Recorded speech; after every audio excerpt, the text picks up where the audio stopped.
I will call this meeting to order. It is 10 a.m. First, agenda item number 1, I will ask Christine Anderson to lead us in the U.S. Pledge, followed by Commissioner Lerner on the Texas Pledge.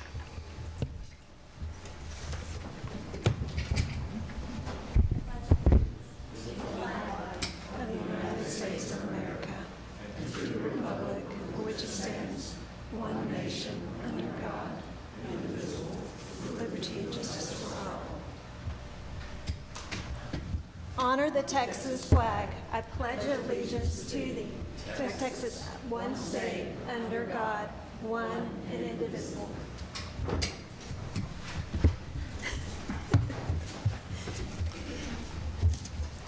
Thank you. Agenda item number 2, discussion and possible action to excuse commissioners' absences. I would entertain a motion to excuse Commissioner Williamson and Commissioner Woodruff. Move approval. Second. Motion made by Commissioner Russell, second by Commissioner Pena. All in favor? Aye. Aye. Motion carries.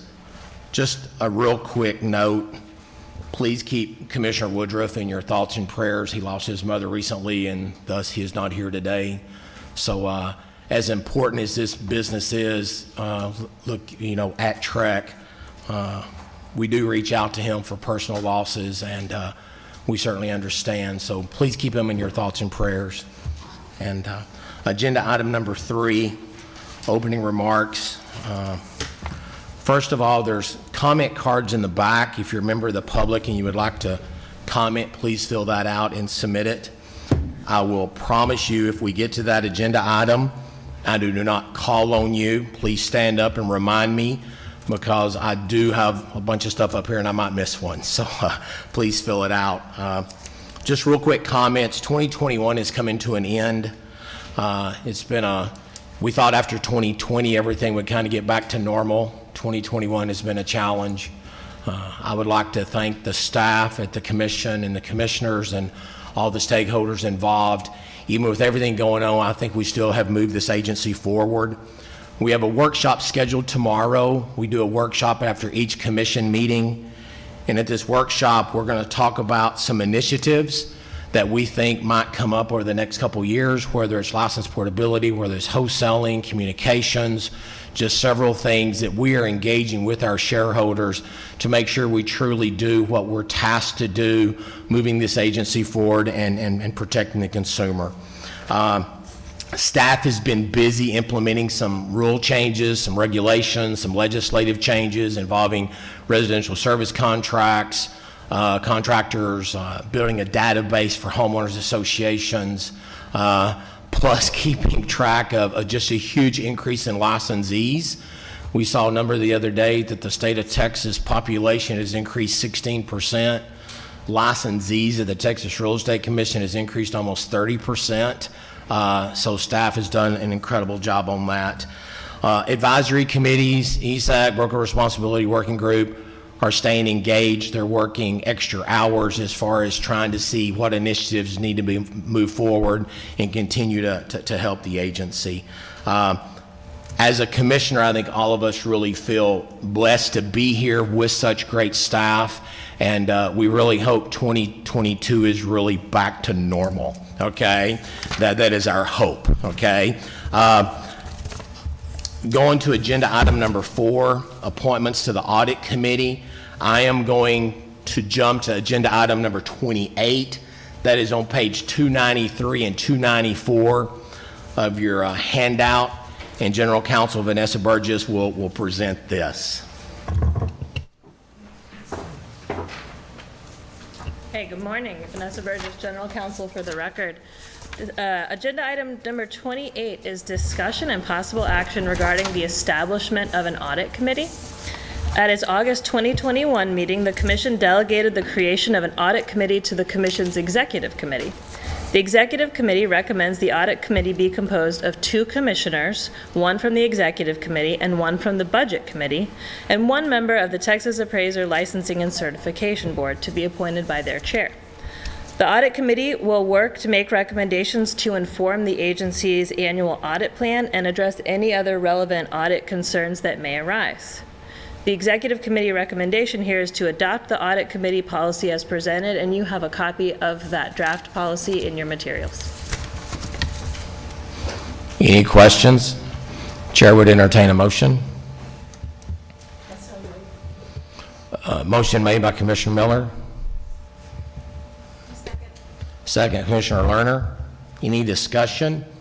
Mr. Chairman, just a clarification. The Texas Appraisal Licensing and Certification Board will serve on this committee as well. So they will be determining internal audit programs, annual internal audit programs for the commission or will the annual audit program include internal audit procedures for the Appraisal License and Certification Board? It will include both of them. The executive committee thought since the auditor does both TREC and TLCB, we would include one of them.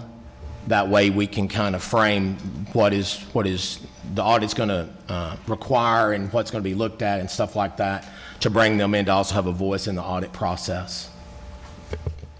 Any further discussion? All in favor? Aye. Aye. All opposed? Anybody abstaining? Motion carries. Now, executive committee, we have someone from the Budget and Finance. I've asked Commissioner Pena to sit on that with his background as far as being a CPA and really understanding the process. And the truth be known, it was his idea, say, this should really be internal by the commission. It should not be staff driven. So I'd like for him to sit on it from the Budget Committee. I would like someone from the Executive Committee to sit on it. That's either myself, Commissioner Miller, Commissioner Hartgraves. That being said, with Commissioner Pena being a public member, I would like a broker member to sit on it. And Commissioner Miller, since I've not spoke with you about that, you're welcome to, or I'll be glad to take that as the Audit Committee. Can I think about it? You can think about it. You can certainly think about it. And then the TLCB, they'll also be bringing their person to the Audit Committee. Again, this is just one of those little things that, from the outside looking in, we thought needed to be done. And I think it's a great thing to get done. And, if you think about it and you do not want to, I will certainly take care of it. Okay? If I read them at the following package this time, I thought, did I volunteer for that? You have not been voluntold yet. Okay? All right. I'm gonna think about it. Okay. All right. Agenda item number 5, recognition of departing public servants from the Texas Real Estate Broker Lawyer Committee, Education's Standards Advisory Committee, and the Texas Real Estate Inspector Committee. Broker Lawyer Committee, departing will be Broker Lori Kibo, Broker Terry Macluso, and Public Member Fred Rangel, along with departing member Charles Kramer. And Charles is here. If he would like to come forward, I've got a few words to say. He served as co-chair. He served 12 years as co-chair. He was known for his ability to effectively address public comment in both a thoughtful and entertaining way. He was also known for having such a perfect backdrop for virtual meetings that you were often fooled into thinking he was virtual. He should likely consider employment with tonight's show. His contributions to the group will carry forward for future members and will be missed. And if you have a really bad day and you want to really just a light moment in your day, go back to Broker Lawyer Committee, where he handles 200 pages of public comment and does it in a very entertaining but very thorough way. And Mr. Kramer, we cannot thank you enough for your service. If you'd like to say a few words, you're welcome to, and I will bring you this certificate. I just want to say it's been an honor, and I miss these ladies tremendously, and it's been the highlight of my career. I couldn't tell you how honored I am to do this, so thank you so much for having me. I really appreciate it.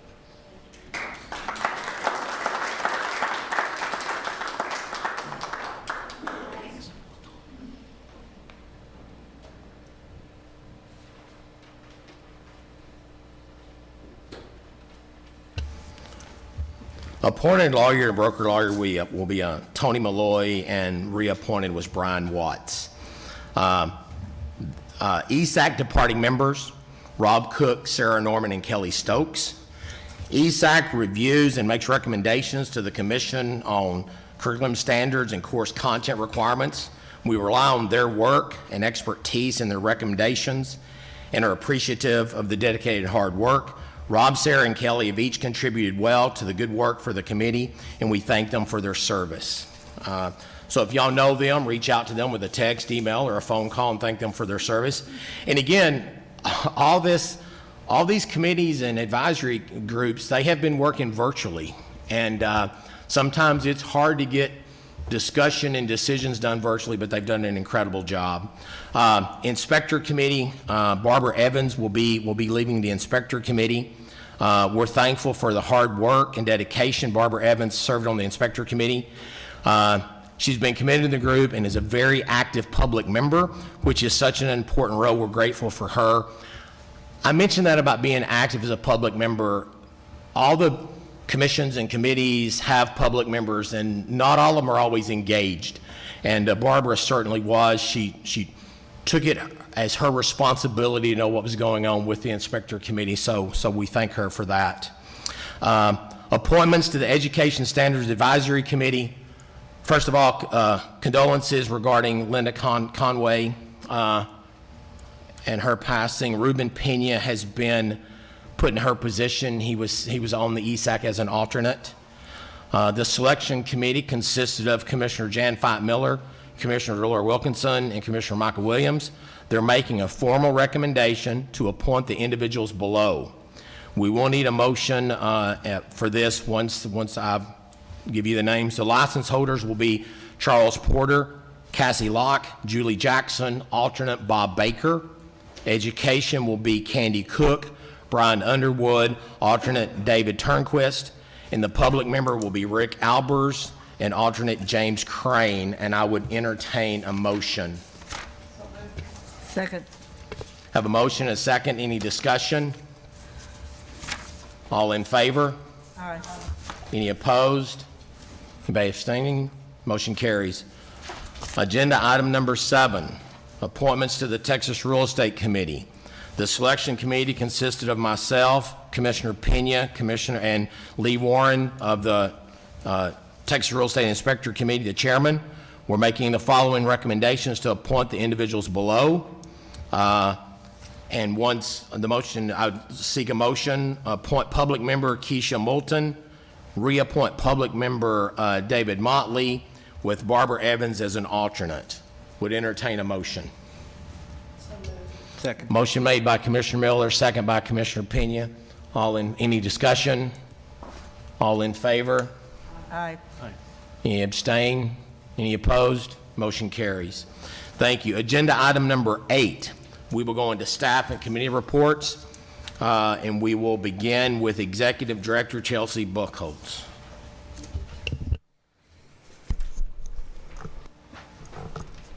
Good morning. I think this mic is working, is it? Can you hear me? Okay. I started one last week and it wasn't on. So for the better part of the last 2 years, I have started my report to you with an update of how the office is faring during COVID-19. So I will do that again today, but I will just tell you that I hope these reports are waning. I sense that they are. We continue to work primarily from home. We made plans to return to the office for September, and that coincided with a surge in the Austin area and in most of Texas, I believe, and postponed that until October, and then postponed that indefinitely. And I promised staff at that time that I would give them a month's warning before we would set a date to return to the office. I've done better than that, and on November 1st, I let them know that at the beginning of the year, we would begin that march to return to the office. We could probably start that around December, and then we would be gone for the holidays, and we thought, you know what, new start in 2022. We will hold those plans very loosely, as we have learned to do during COVID. but are very hopeful that we can do that. And we will do that with a new remote work policy that I have mentioned to you before, but I wanted to just remind you of. And that policy was developed through the learning experience of COVID-19. And that policy seeks to catch a balance between quality of life and the need to be in the same place for in-person meetings. And so I have asked our directors to coordinate with all of our employees a schedule for in the office versus remote work. That will turn out to be about 50% of the time for each employee. There will not be any employees who work 100% remotely unless they are an investigator in the field who have done that long-term, long before COVID. And the only people who will be required to be in the office full-time are those whose job requires that. It's very limited, who have agreed to do that. And really, we're just trying to strike that balance. What we learned during the pandemic is that some of our employees who live far away from the office have gained 2 and 3 hours of time back. And that has allowed them to have a more healthy work-life balance. It's allowed them to go to the gym. Gym at home during COVID. It's allowed them to cook dinner for their family and do things that I don't want them to lose wholly. However, if we are 100% remote, we lose that face-to-face contact that is very important for innovation and to appreciate each other, and we lose something by not being in the office. I'm not sure I've gotten that balance just right, but we will start that in the coming year, and we will toggle accordingly in order to get that balance between those two things right. I also anticipate that we will be able to open our doors to the public around the same time at the beginning of the year, and we'll do that with great delight. We have not lost anything. We have all lost something during COVID, but we have been able to be very productive during COVID while working from home. We've not gone backwards. In many ways, we're more productive at home than we are at the office, but we are able to serve the public remotely. But it's important to me that we open those doors and allow the public to come in again. Later today, you will review the 2023 rule review plan. This is to comply with statute. The statute requires us to review all of our rules every 4 years. We call it the quadrennial, hard word to say, rule review. And so starting this meeting, we will open up a set of rules for review. In the next meeting, any changes that need to be made will be proposed, just like you would propose other rules for review or for changing. And then the following meeting, absent anything unforeseen, those changes can be adopted. We will be on that cycle in order to review all rules by the end of calendar year 2022. It's a very heavy lift. And after we finish this process, we will, with your support, change the way we do this rule review. And instead of do this very heavy lift 1 year out of every 4, we will put ourselves on a schedule of reviewing some rules at every meeting so that over the course of a 4-year period, all rules will be reviewed.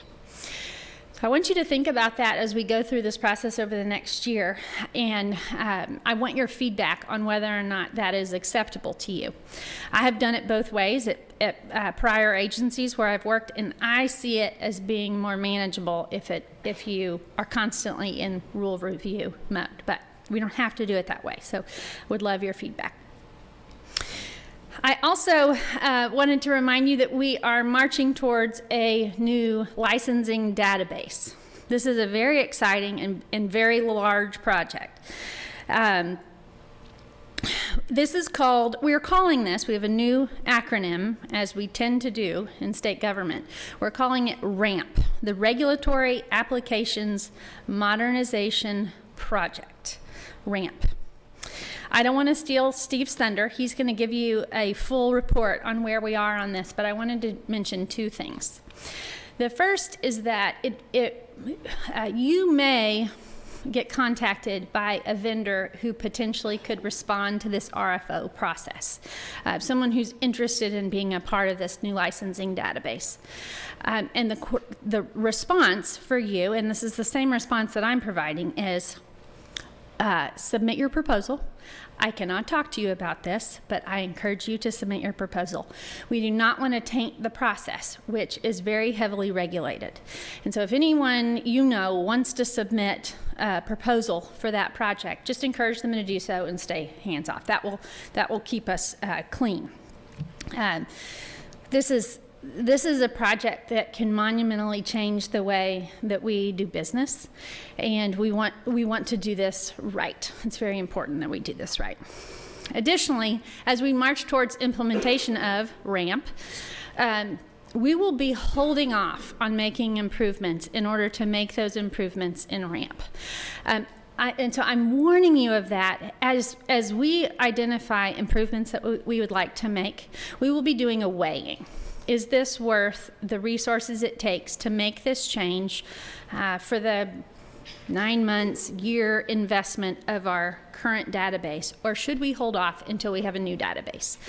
So I wanted you to know we would be doing that weighing and really anticipating this new database and trying not to put significant resources towards our aging current database. One more thing. Last week, or actually the week before last, we concluded the annual State Employee Charitable Campaign. We raised just over $13,500 as an agency and had more than 72% of our staff participating. In fact, even 4 divisions exceeded 80% participation rate, which I find really incredible. This is a campaign that focuses on the use of a payroll deduction for donations to your favorite nonprofit. There's thousands of nonprofits on the list of options. I'm very proud of our staff's generosity and their willingness to give to these causes. I also would be remiss if I didn't mention the future departure of Christine Anderson, our communications manager. You will hear from her later today, but she will end her time with us at the end of this month. I will miss her. I have really appreciated her commitment to TREC, her longstanding commitment, and the way that she pours herself into her work. So we will miss her, and we wish her, of course, the very best.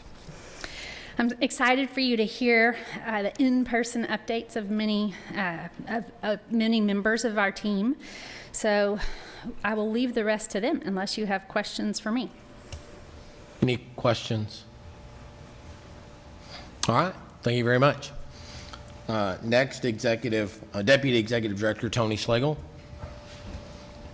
We're saving all the questions for you. Good. Yes, Deputy Executive Director Tony Schlegel, for the record. Good morning, Commissioners. I just want to briefly speak about customer service.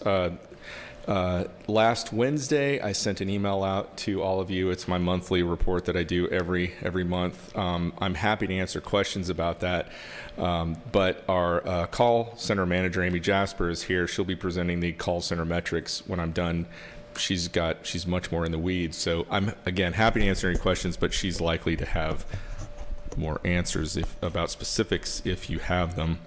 I did want to mention, just briefly, give you a brief staffing update. As I mentioned in my email on Wednesday, the new staff on the contact center that we hired about 6-8 weeks ago, they're, I guess, longer than that, but October was their first full month answering phones, and while they're not quite up to speed as someone who's more seasoned, they have definitely helped. Case in point, the last 4 days of last week, we had under a minute hold times, I think under 50 seconds for Tuesday through Friday.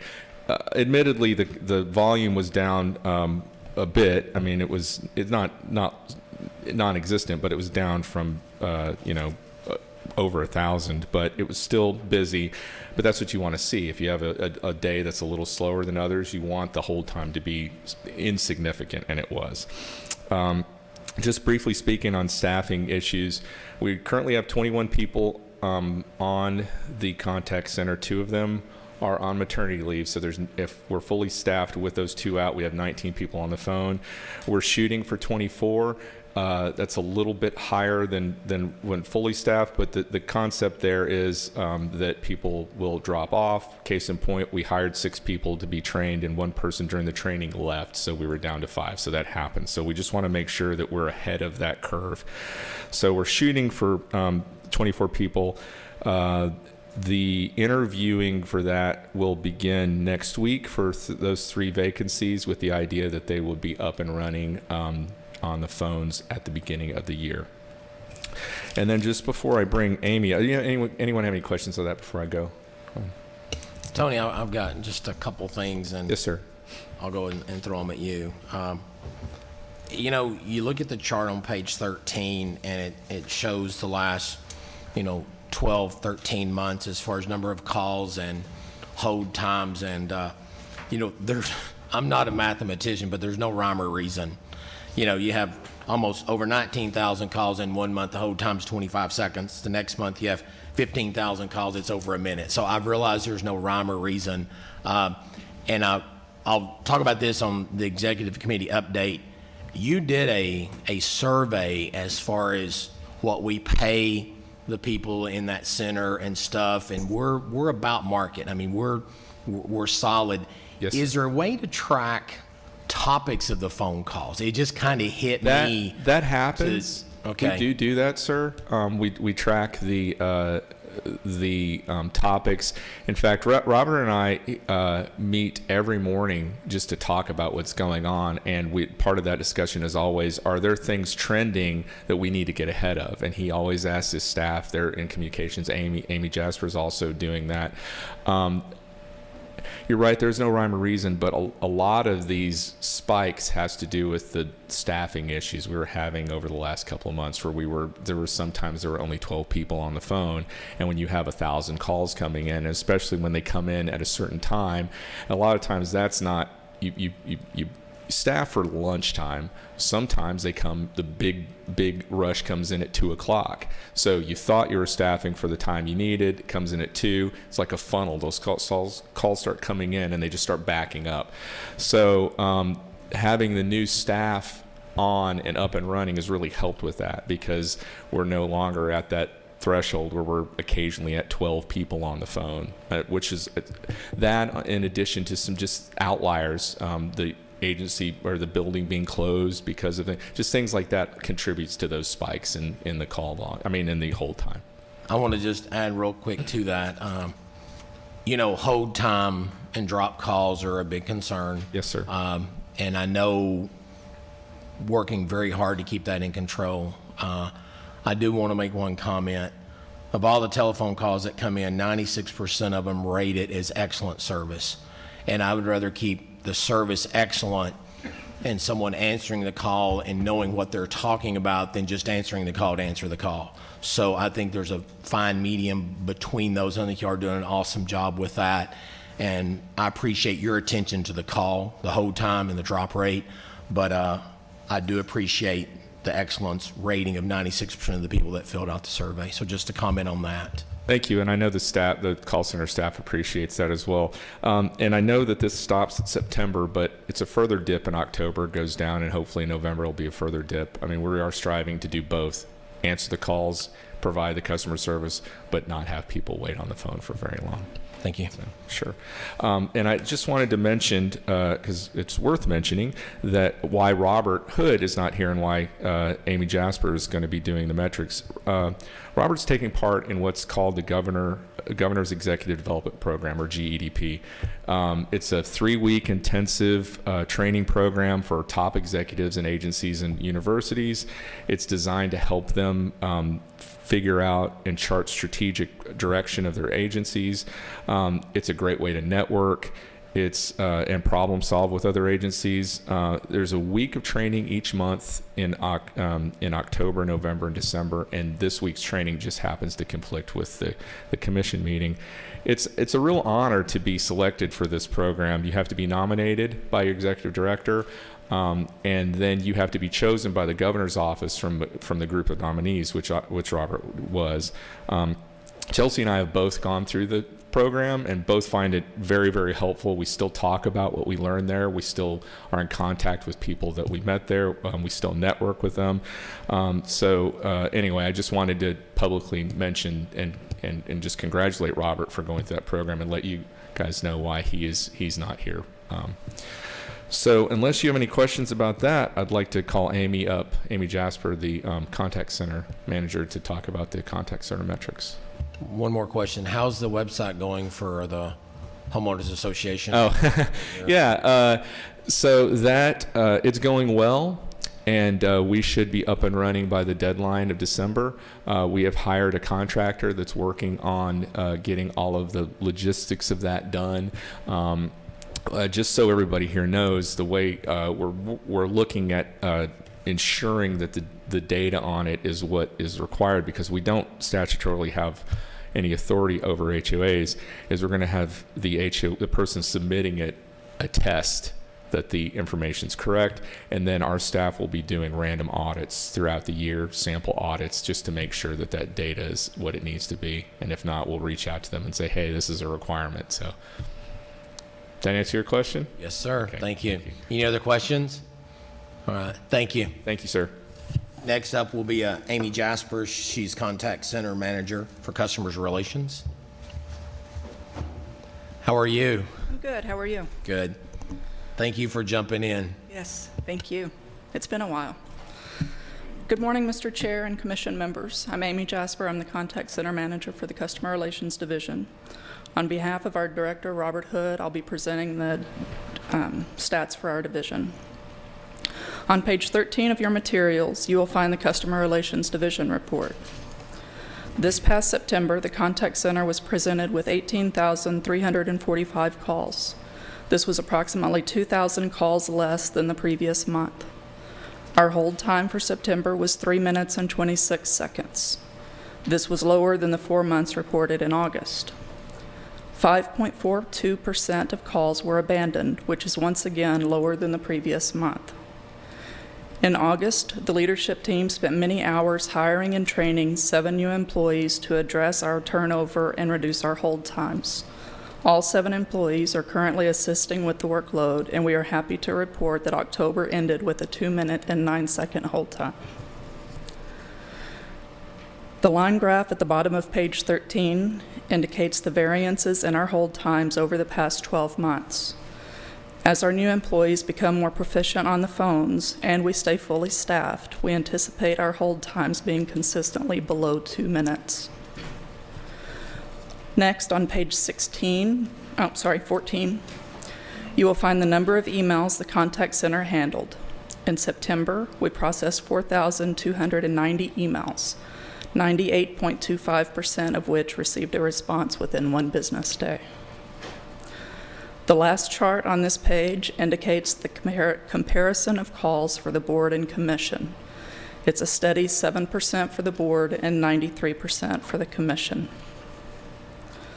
On page 15, please review the results of our customer satisfaction survey. The number of customers completing our survey has drastically declined over the past few months. We're working diligently with staff to inform customers about our survey, and we include a link to the survey in all email correspondence. Since we began actively soliciting our survey, the number of survey responses did increase in the month of October. We will continue to keep focus on the survey results and customer comments. Most of the customers that chose to complete the survey were contacting us via telephone, and they indicated they were real estate sales agents. 75% of the survey results for email experience were rated at above average or better. There were only 28 respondents in September in regards to email experience, and 2 of those 28 provided a poor rating. 96% of customers rated their telephone experience as excellent. Lastly, I would like to commend the customer service representatives in CRD. 92% of the customers that rated their experience provided a score of excellent. Next, on page 16 in your materials, you will see the year-over-year review for the contact center. Here you will be able to see that overall fiscal year 2021, our average hold time was 1 minute and 57 seconds.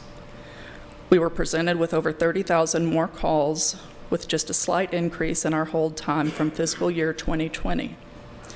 You may notice the slight increase in hold times in the last 3 months of fiscal year 2021. This increase is attributed to our staffing challenges that have been resolved in early September.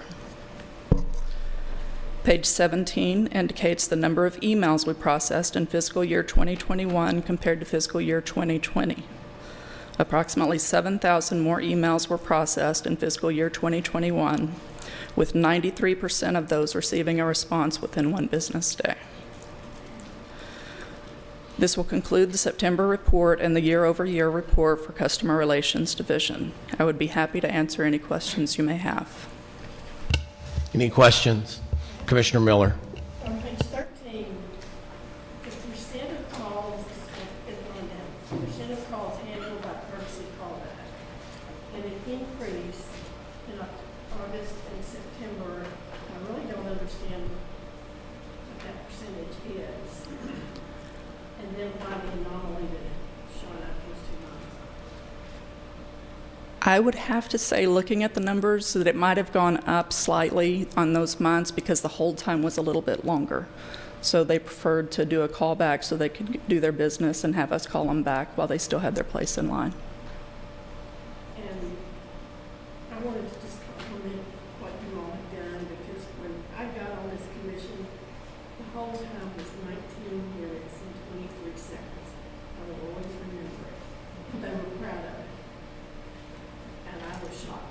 So you all have brought us into the 21st century. Thank you very much. Thank you. Okay.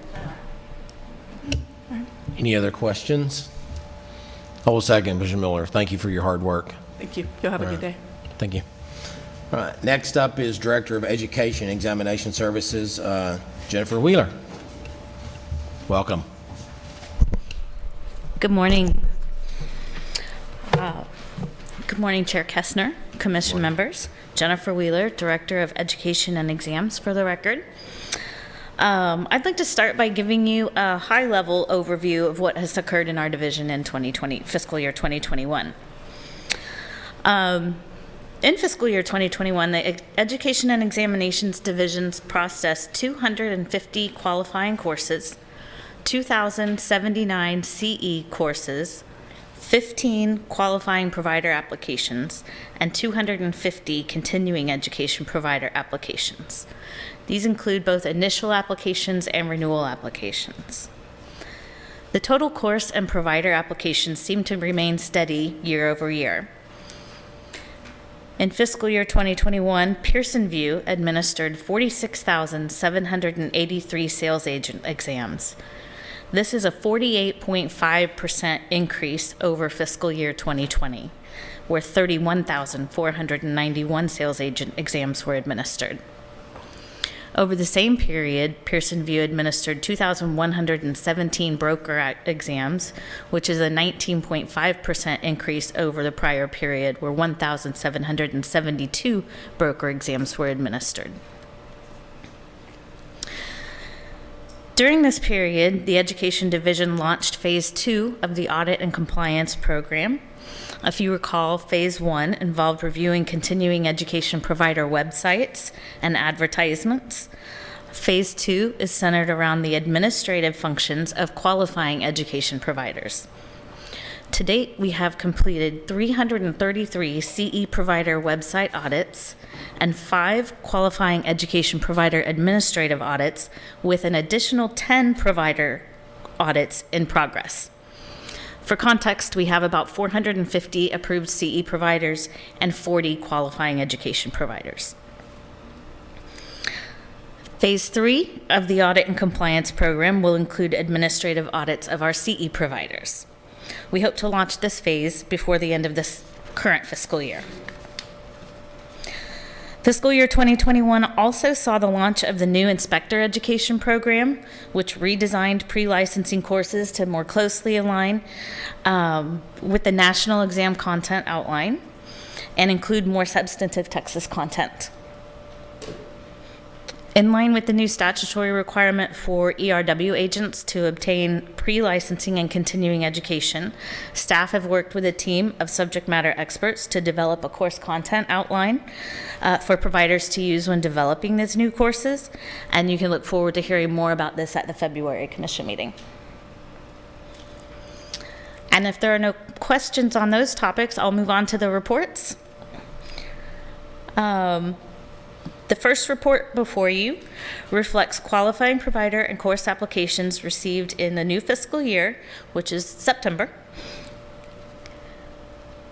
The second report reflects continuing education provider and course applications for September. Thank you, Amber. The third report reflects the overall qualifying provider and course applications received and approved in fiscal year 2021. So the total applications received, 265, and then at the bottom, approved, 259. And the last report I have for you is the FY 2021 data for continuing education providers and courses. So you'll see that we received 2,540 applications, approved 2,512. And this concludes my report, unless you have any questions for me. I've got one question. That the numbers you gave, can we get those? Those were incredible as far as the 48% increase over 21 versus 20. A lot of that might have been because of the virtual education. Did you see any correlation in the number of virtual classes and passing the exam the first time? Has there been a look at those two things? That's a great question. We don't currently track that information. It may be something that I can extract. I can look into that. Just curious, because I knew there was a lot more people taking classes. I had no idea it was up 48%. Well, and I think when Denise presents her report, it's reflective of the overall increase in our license holders. So I just think it's phenomenal.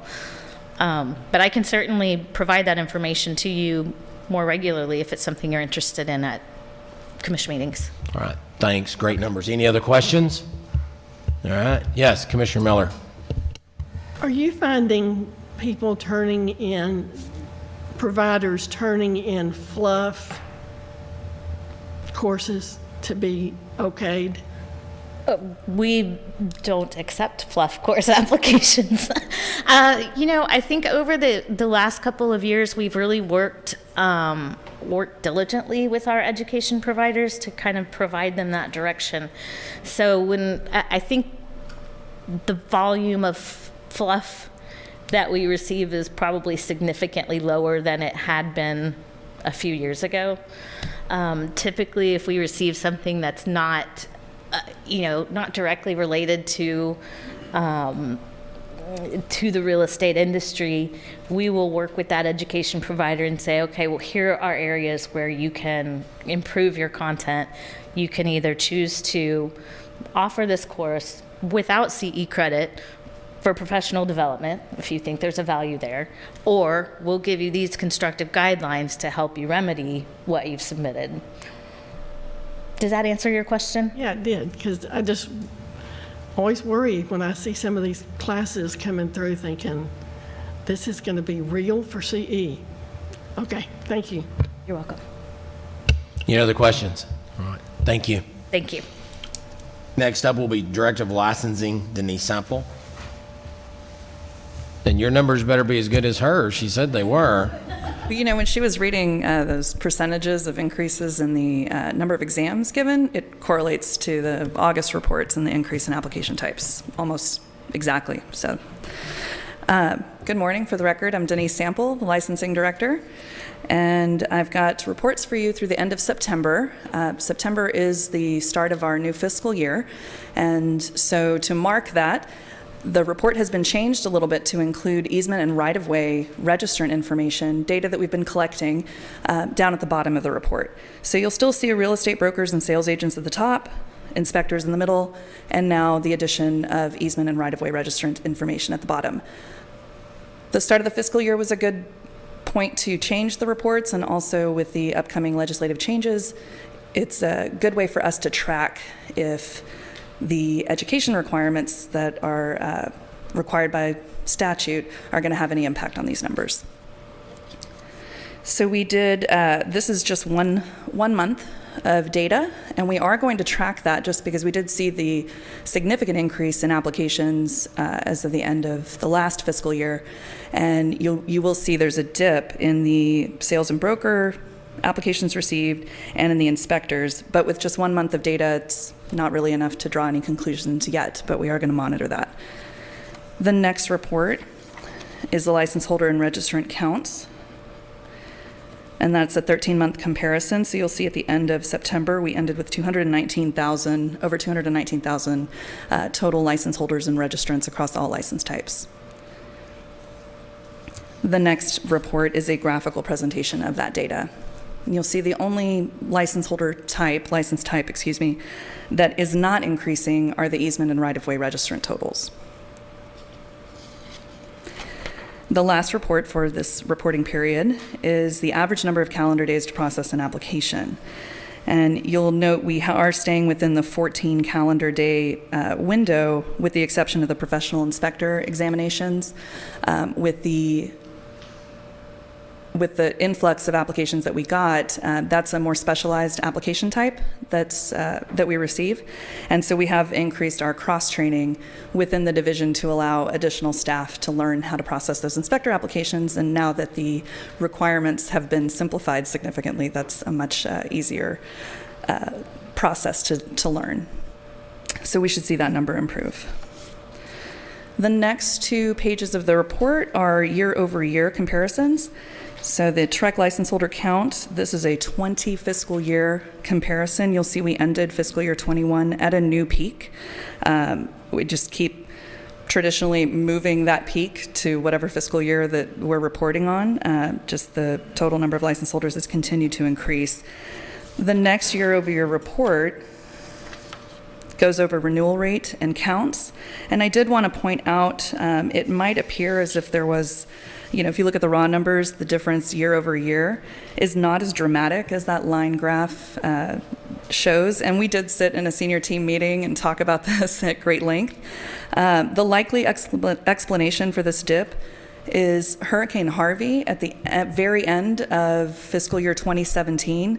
It impacted 60 counties in Texas. We allowed up to 6 additional months to renew. And so that went into fiscal year 18, which did increase the total number of renewals processed in fiscal year 18. That's the likely culprit for that, what appears to be a dip in that graph. But I can answer any other questions about that. And that concludes my report, if there are any questions. Any questions? Congrats on the processing dates for applications. I know everybody watches that, so thank you. Yeah, thank you. All right. Next up, Director of Enforcement, Michael Malloy.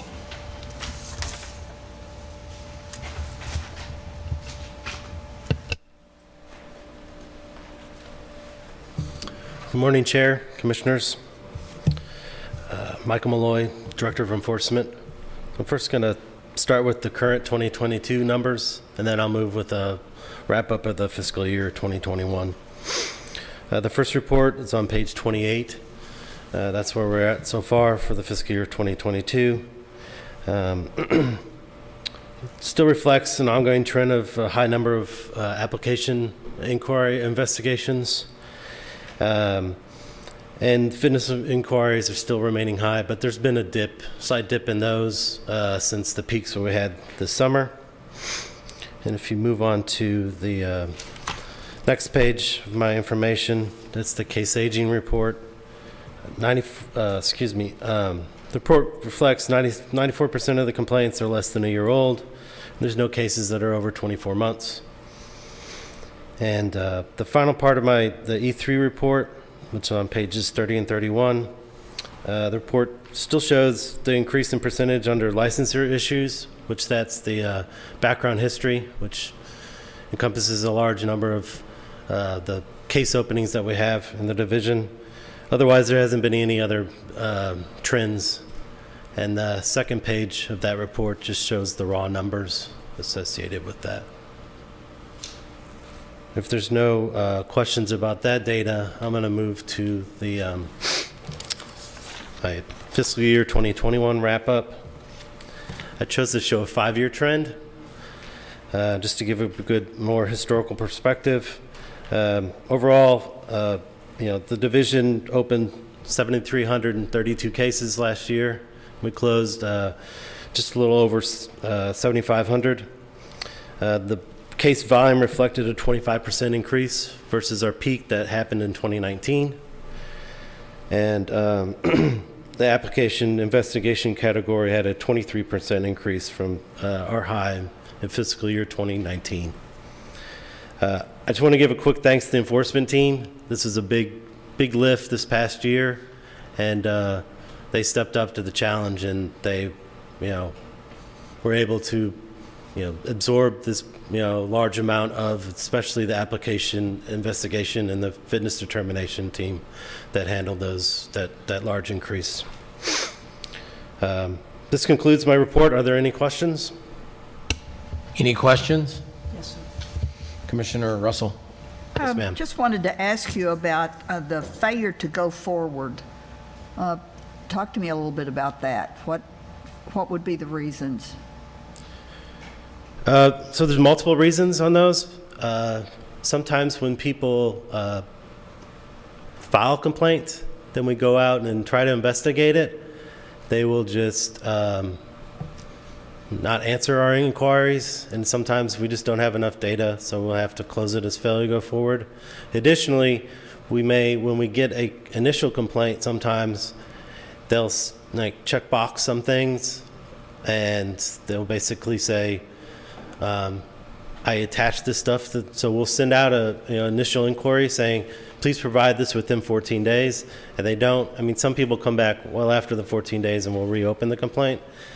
We also, we're required to keep, when a person applies for a license, they have 1 year to complete all those education requirements to get that.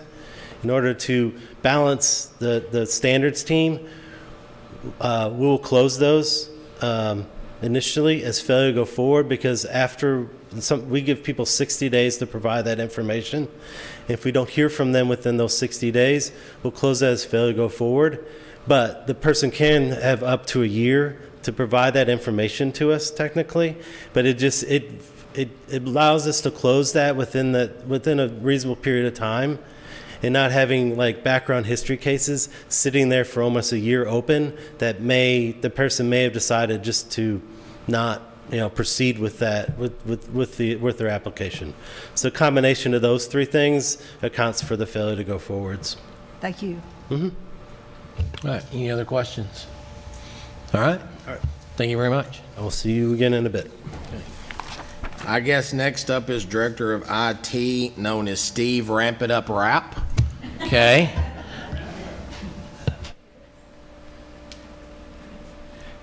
Good morning, Mr. Chair, Commissioners.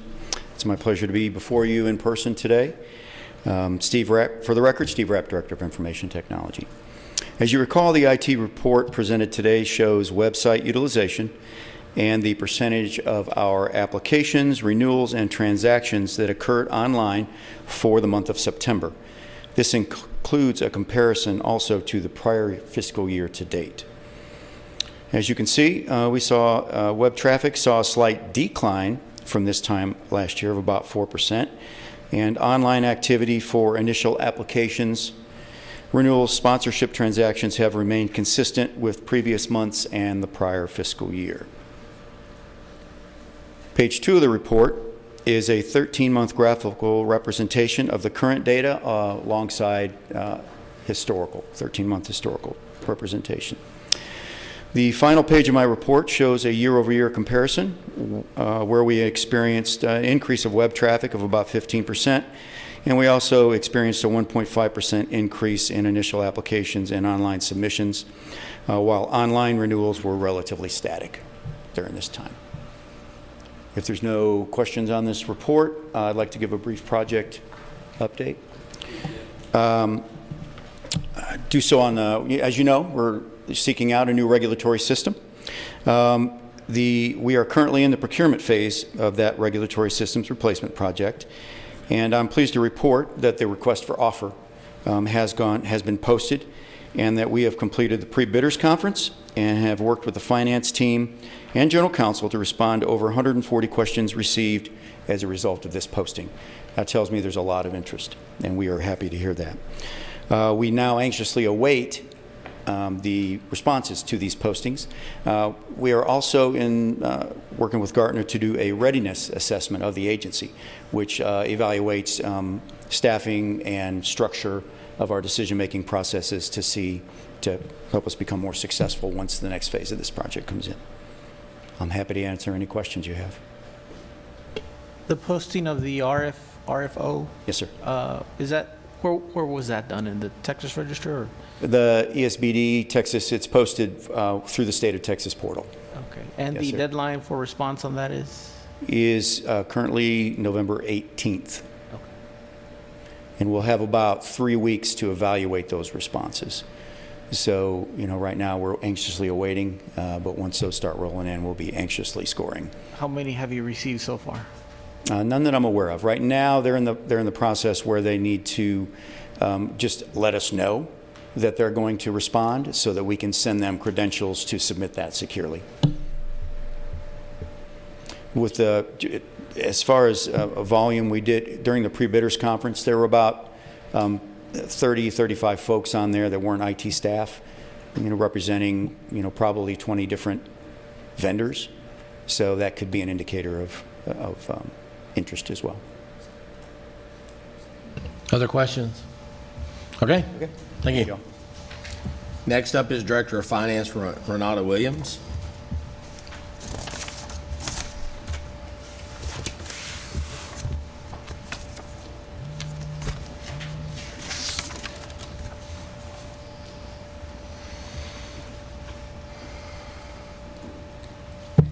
Good morning, Chair Morning.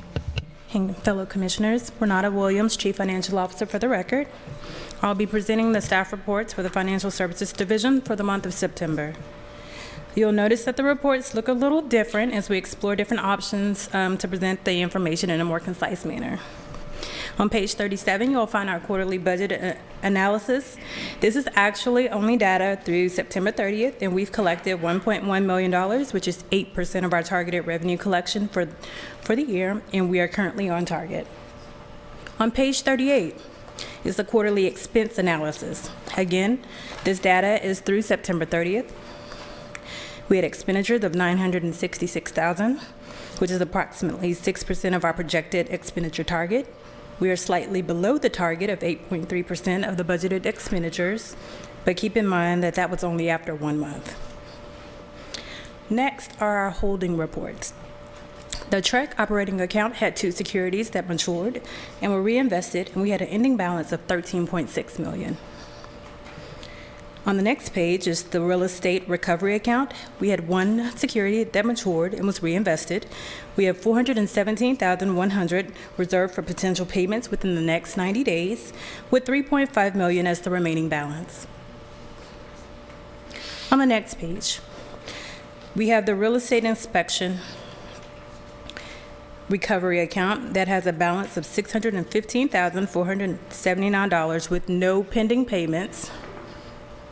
Since the balance is over $600,000, we're required to transfer any amount in excess of this by December 31st to the State General Revenue Fund, and that's in accordance with our statute. It is our Occupations Code 1102.353.d. And so it says, if the balance in the fund on December 31st of any year is more than $600,000, the commission shall transfer the amount in excess of $600,000 to the credit of the General Revenue Fund. And at this point, I am projecting that we're going to be transferring approximately $16,000. All right. The next page is going to be an FY21 review. So our FY21 actual revenue versus budget. We ended the FY by collecting $15.6 million in revenue, which was $4.3 million more than what we'd projected. And as you can see, our license fees make up 92% of our revenue collection, and it's directly related to the number of license holders that we have. And as Director Sample mentioned a moment ago during her report, we had an increase in new sales agents and brokers, as well as renewals. And so we went from 202,000 license holders in ERW registrants in August of 2020 to 218,000. And so that directly, affects our revenue. On page 43, our FY21 expenses were $12.8 million, which was $3 million less than what we actually budgeted.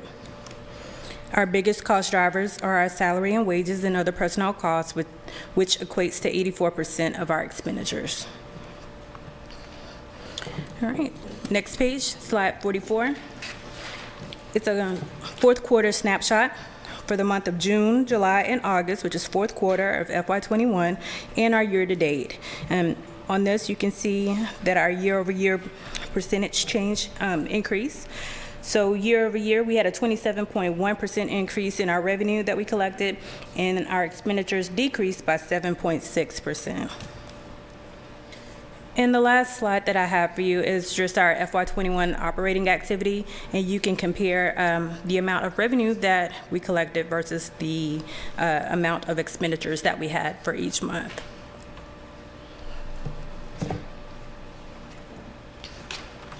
This concludes the Financial Services Division report. If there are no questions, I will be followed by Public Affairs and Communications Manager Christine Anderson.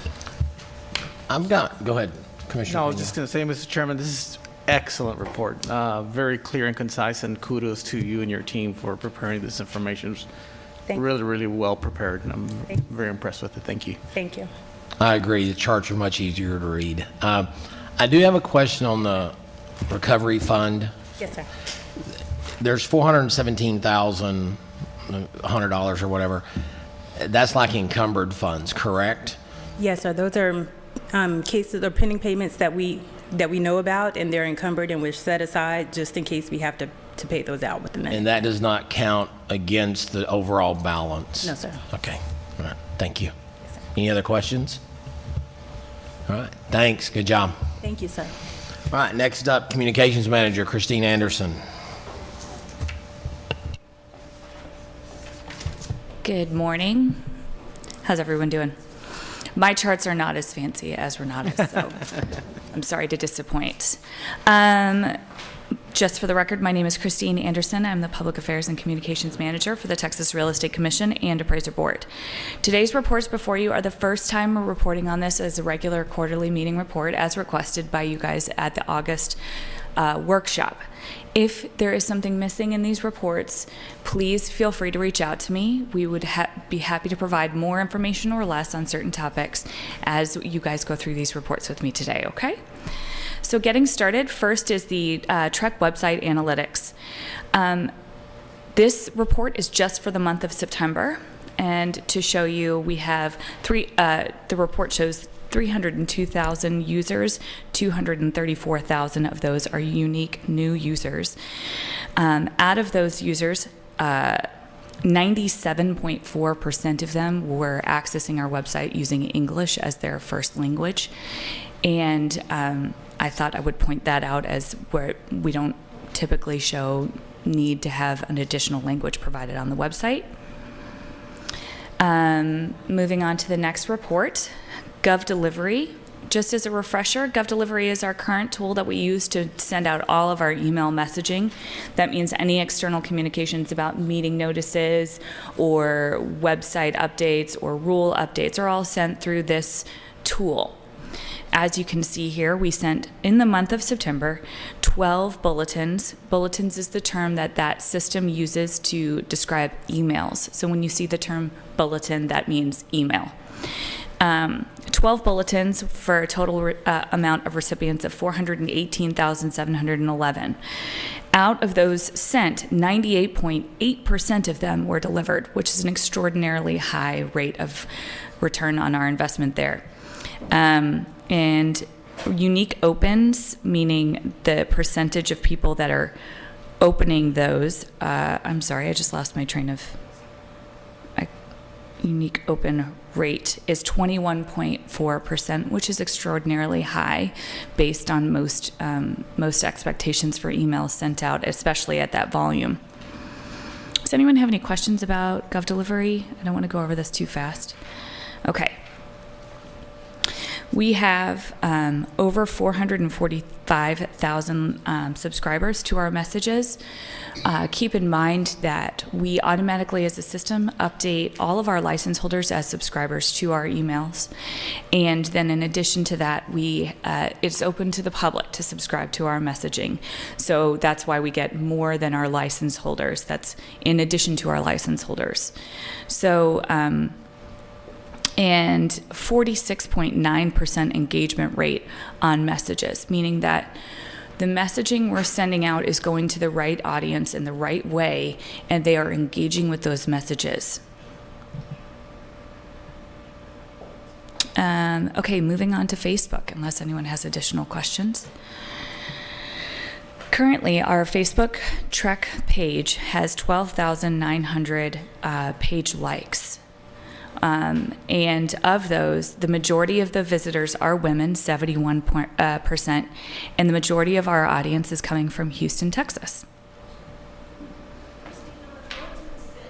I'm sorry, Commissioner Lerner, can you turn on your mic? On the bulletin sent, do you have a breakdown of where they were directed, whether it was TREC or rather realtors or whatever?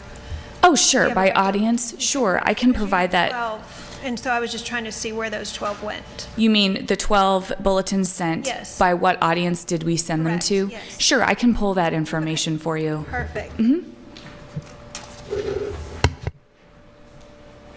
Okay. Going back to Facebook, as I said, the top referral city is Houston, and then San Antonio and Austin. And the majority of our people accessing our page are from the United States. I did want to point out we share posts throughout the month, and the largest engagement of sharing of posts on that page are the new filing requirements for HOAs. That was for the month of September, as well as a repost that I shared from the Real Estate Center, where our chair and executive director were on a podcast for the Real Estate Center. So those were our two highest engaged on post for that month. And in case anyone else has any other questions, I can move on to Twitter. Yes, ma'am. Commissioner Miller, can you turn on your microphone? Sorry.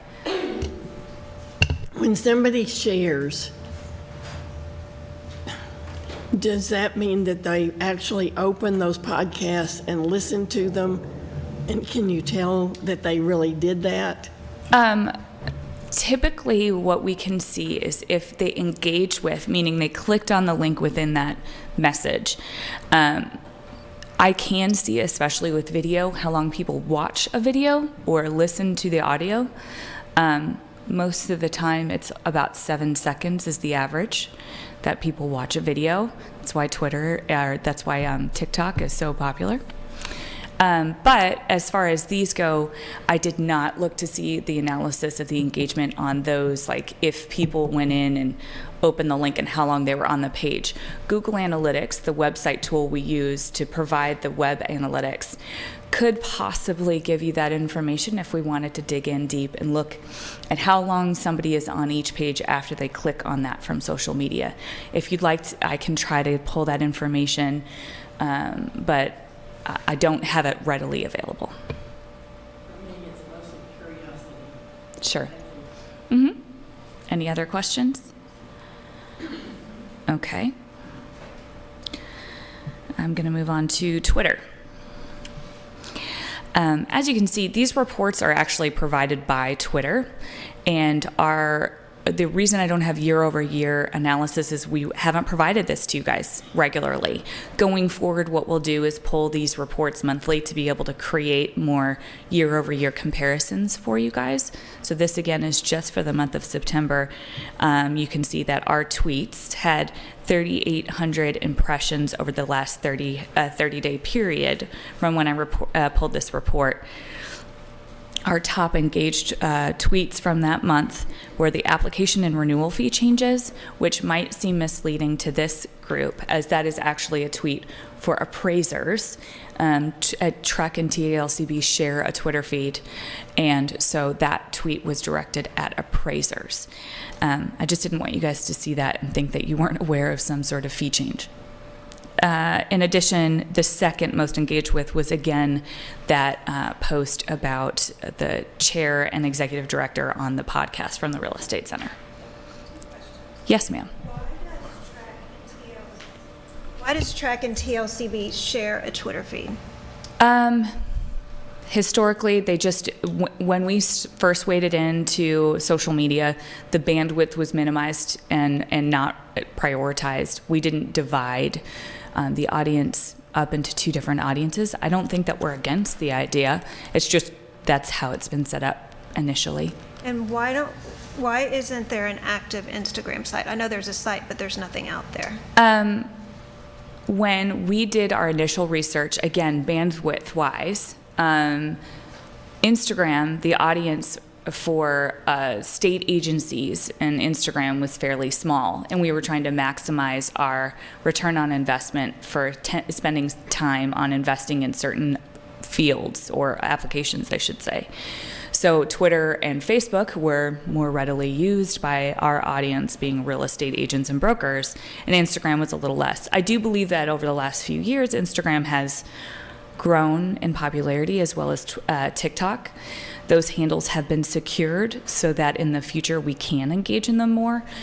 It's just not been the focus as of now. Can't you, when you post to Facebook, can it go to Instagram also automatically? Absolutely. Yes, and you can actually, we use tools that allow us to post on Twitter, Facebook, and, for example, Instagram and TikTok. You can do all of them at the same time. Thanks. Sure. I think that, Commissioner Lerner, honestly, the photography and video efforts have been just not something that we've been able to have the capacity to do so. I can tell you, and we can discuss this more tomorrow at the workshop, we've procured tools to allow us to be able to more easily develop those materials for a more visual feed like Instagram or TikTok, and therefore then we can start to use them more readily. Anything else on these? Okay, moving on to YouTube. In September, people watched our videos 1,591 times. And you can see, if you scroll down just a little bit more to the next page, our #1 video is the hydrostatic testing video. If you recall, in August when I gave my report to you guys, it seems odd that that would be the most engaged in video, but that's actually because that video is embedded in one of our educational materials, and so it's used as part of a course, and so people are accessing it regularly as part of an educational course. Again, these are just for the month of September, so if you eliminate that hydrostatic testing, the Coffee with the Commission from August was actually our highest engaged with and shared video. A lot of the times with Coffee with the Commission, sometimes we get not a huge audience in attendance live, but those videos are engaged with regularly on social media a lot post the meeting, whether they're shared or maybe a broker shares them at their meeting or update. So I just thought I would point that out. Anything else on YouTube or any of the other reports?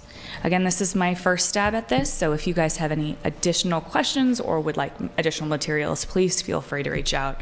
I'd be happy to get them to you. Any questions? All right, thanks. Great information. I'm glad Absolutely. we have it. Thank you. My pleasure. All right. Agenda item number 9 is report for the executive committee. That's in your handout, page 63 to 65. I'm going to recap. You can certainly read that. Just recap some of the stuff we've talked about. On September 1st, we talked about training and retaining and compensation for the customer relations department as far as what we're paying versus other places. That is a concern for us, so we want to make sure that we stay on top of that. Also talked about the role of the executive committee, which we will talk about a little bit later, And we talked about the formation of the Audit Committee that we talked about in September and we have implemented in November. We also met on October 5th. Again, staffing is always a key component to the executive committee discussion, where we're at as far as full-time employees, how many are working virtual, where's the happy medium to where we have enough staff to take care of everything, but yet, but still be proactive in keeping the budget in place. Also talked about involvement in Arello. TREC has always taken a very active role in Arello. The last 2 years, we've kind of re-examined that, and we think it's important to be involved in Arello, especially probably more from the staff standpoint than the commissioner standpoint as far as bringing back information. One of the big questions we had was the recovery fund. The limits for the recovery fund were set in 1992, and we went with other states to kind of see what their recovery fund looks like. Enforcement, license portability, a database for courses and stuff. So I think it's important that we stay engaged in it, yet at the same time, we do need to take care of things here. And then we also talked about, the makeup for the working groups, initiatives we need to take care of. And like I say, all that information is in your book on page 93, 94, and 95. And I'll be glad to entertain any questions on that. If not, I will move on to the Real Estate Broker Lawyer Committee. General Counsel Vanessa Burgess will present this. And I don't guess your YouTube was included in the metrics, was it? It wasn't, though I would argue I am viral at this point. Yeah, it has went viral. If you have not seen our YouTube on escalation clauses, it is, Love it. If I had an Oscar or whatever, I'd give it to you. It was just incredible. Yeah, okay. Vanessa Burgess, General Counsel, for the record, and I'm going to cover agenda item number 10, which is a recap of the Broker Lawyer Committee.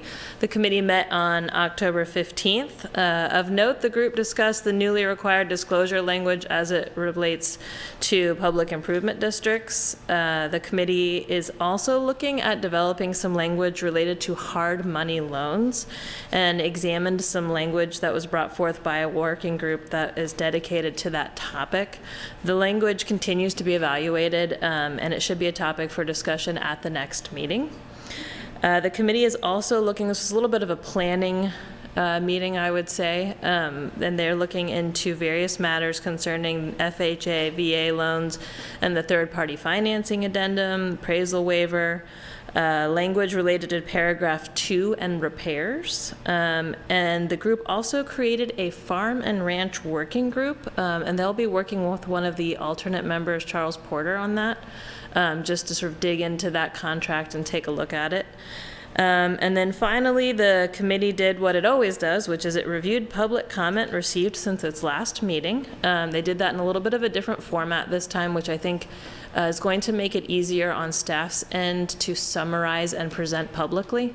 Because I think we receive comments, or they review those comments, and we have so many, and this time we were able to pull up the common threads, and I'm hoping to be able to deliver that so that folks don't think their comments go into a hole and they're never addressed. They often are addressed, and things are picked up as a result, and that's what the committee will work on. So some of the public comments they received included requests. There's still the request for the 5 p.m. deadline on the delivery of option and earnest money. The committee is again declining to move forward on that, noting that such a deadline did not exist prior to the changes. And they are looking, though, into the possible addition of a checkbox for MUDs under paragraph 22. That's an initial conversation, so those discussions will be had at the next meeting in, I think it's in January. That's it. Any questions? Okay. I will add the new appointees to Broker Lawyer have certainly joined engaged.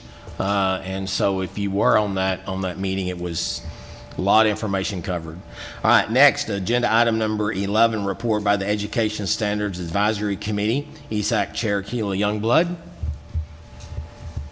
Thought I saw earlier. Okay, all right, it's yours. Surprise. Good morning again. Jennifer Wheeler, Director of Education and Exams, and I'll provide the Esac report to you on behalf of Esac Chair Keela Youngblood. The Education Standards Advisory Committee met by teleconference on October 4th, 2021. The meeting began with a moment of silence to honor the life and accomplishments of Esac member and longtime license holder Linda Conway. Ruben Pena was welcomed back to the committee in her place. The committee considered recently proposed changes to 53592 regarding continuing education requirements, which removes language specific to professional designations. These revisions will not prohibit credit for courses taken to obtain a professional designation, but rather require these courses to be submitted to TREC for review and pre-approval in the same way all other courses are reviewed and approved. The committee feels that this is a better way for the agency to maintain oversight of course content and delivery mechanisms, ensuring accurate and up-to-date information. Additionally, removing the language referencing specific professional designations allows for broader acceptance of professional designation courses as they may shift with industry trends. There were no comments received on this agenda item, and the committee moved to recommend adoption by the Commission at today's meeting. Esac initiated a preliminary discussion regarding the impacts the pandemic has had on course delivery mechanisms, and agreed that there is a need to stay ahead of growth and be inclusive of emerging technologies. The committee will continue to explore this topic and may consider future recommendations after further research and discussion. Lastly, Esac reviewed instructor qualifications defined in 535.65 and 535.75 of Commission rules.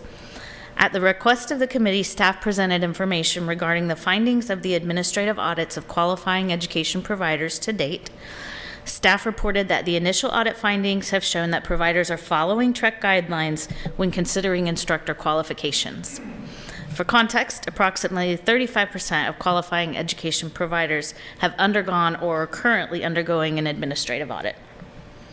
The committee requested staff to present an update at the next Esac meeting, and that concludes this report. Are there any questions? Any questions? All right, thank you. Thank you. Next up, agenda item number 12, Broker Responsibility Working Group, presented by Chair Chance Brown. Welcome, Chance. Good to see you. Thank you, Chairman. Good to see you, Commissioners. The Broker Responsibility Working Group met on October 13th in a mixed virtual and in person, which it was nice to see people's faces anyway. Largely to finish work on a year-long project to revise and simplify the Supplement A, the qualifying experience report for a broker's license, and to continue weighing the discussion between experience and education and what matters more when it comes to getting a license. That Supplement A and the rules are going to be submitted to you later this afternoon.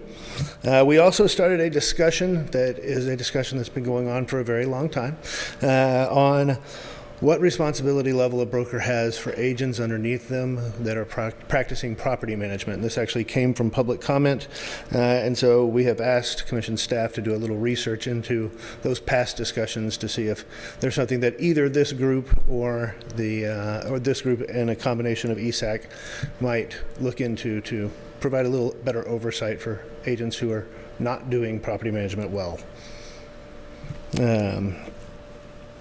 And if there aren't any other questions, that's my report. Any questions? Chance, are you staying until this afternoon by any chance? I was not planning on it. Chair Kestner, I know that Commissioner Miller had some questions about number 20, agenda item 25.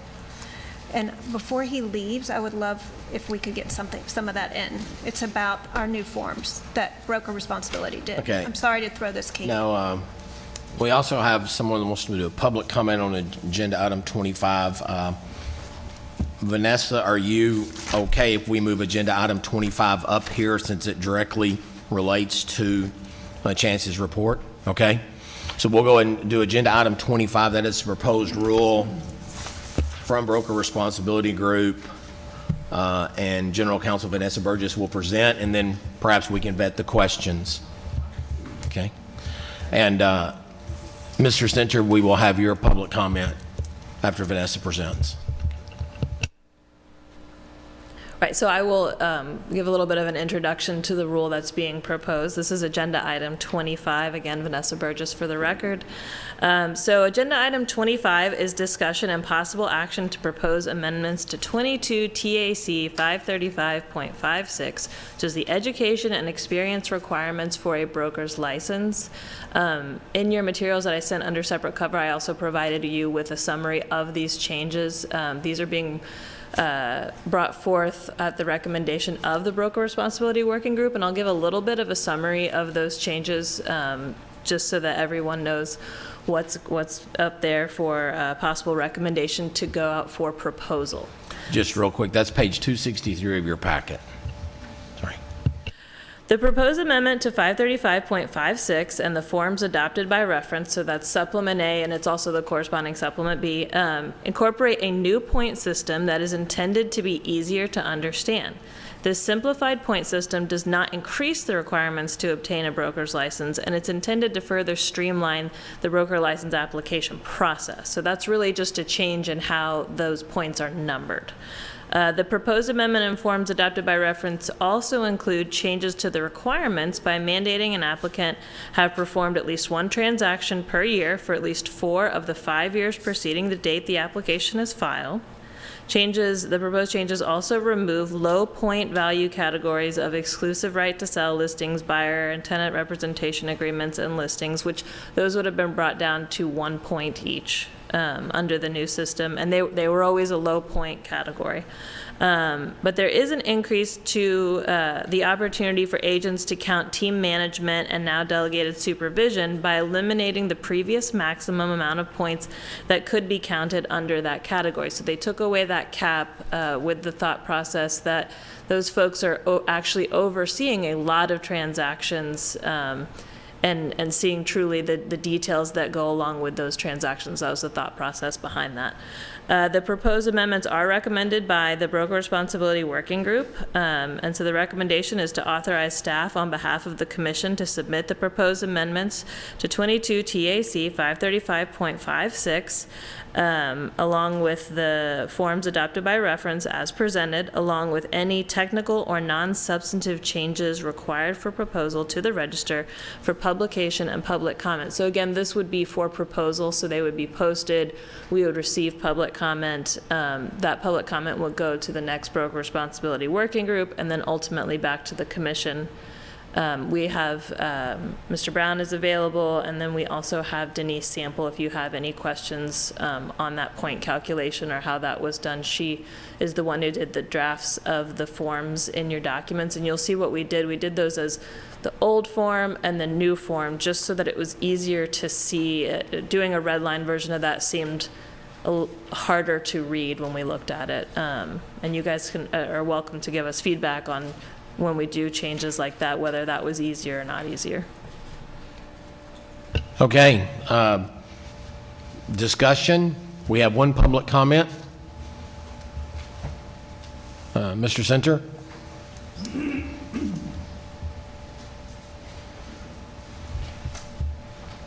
Thank you, Chair, and other commissioners. We appreciate what y'all appointed this group to do.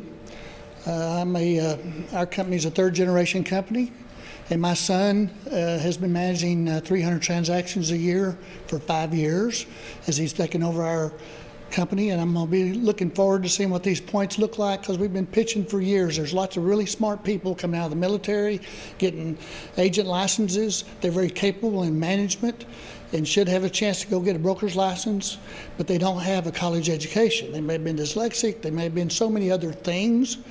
And so I'm just want to say thank you all for exploring it. I'm looking forward to hearing the chair's report on this item and seeing if we aren't able to sometime in the near future, 11-year licensee, be able to pursue his broker's license so I can no longer be the broker owner of record. Thank you all for what you do. And my father sat here, believe it or not, in y'all's same chairs back in 1977 through 81. Wow. We know what you do. I can honestly say I was in high school, okay? Commissioner Miller. Okay, I listened to the working group. I was in on that, But I have some real problems, and my problems, I think, date back to I was on the task force that set up these points. And I think the simplicity is great, and I knew it was going to be a problem when the task force met, because it requires probably an extra employee for staff to count and check all these numbers. I also know, and I think Mr. Senator is a commercial broker, and I know it's trouble for the commercial guys. At the same time, you don't throw the baby out with the bathwater. And when you're talking property management, there are so many easy parts of property management, which is why so many agents can think that they can do it, and they can't. And if it's just a piece of, I mean, I'm very familiar with our company that has 23 or 30 people in the property management department. But there's a segment of property managers, then they have assistants, and then they have bookkeepers and controllers, and it is complex. So you've got to look at that and decide which piece of that puzzle are you going to give points for. Because if you're just a bookkeeper, I'm sorry, you don't know beans about property management. So property management is one of the areas I have an issue with. Commercial guys, I know they've got a problem because all they do are leases. I mean, they do lots more, but all they are doing that may get them points is pulling in checks. So it's a bookkeeping situation, and you got to really take it apart and look at it. The other thing that I have a problem with is thinking that a team manager, team leader who is named as a supervisor that only has 2 people in their team and they do 10 pieces of business a year could ever be qualified or should be qualified to be a broker. And I got to say, the reason the task force was set up years ago was because you were having people, and I know a bunch of them. My nephew running our company now was one of those people. We had to say, look, buddy, you got to go sell some houses or get some experience and get your broker's license really fast, or you're not going to qualify.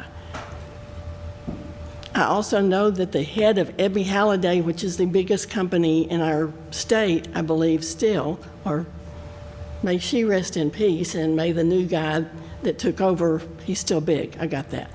But Mary Frances Burleson had the reputation that she worked in the business, was TAR chair, all that, and she never sold a house in 50 years.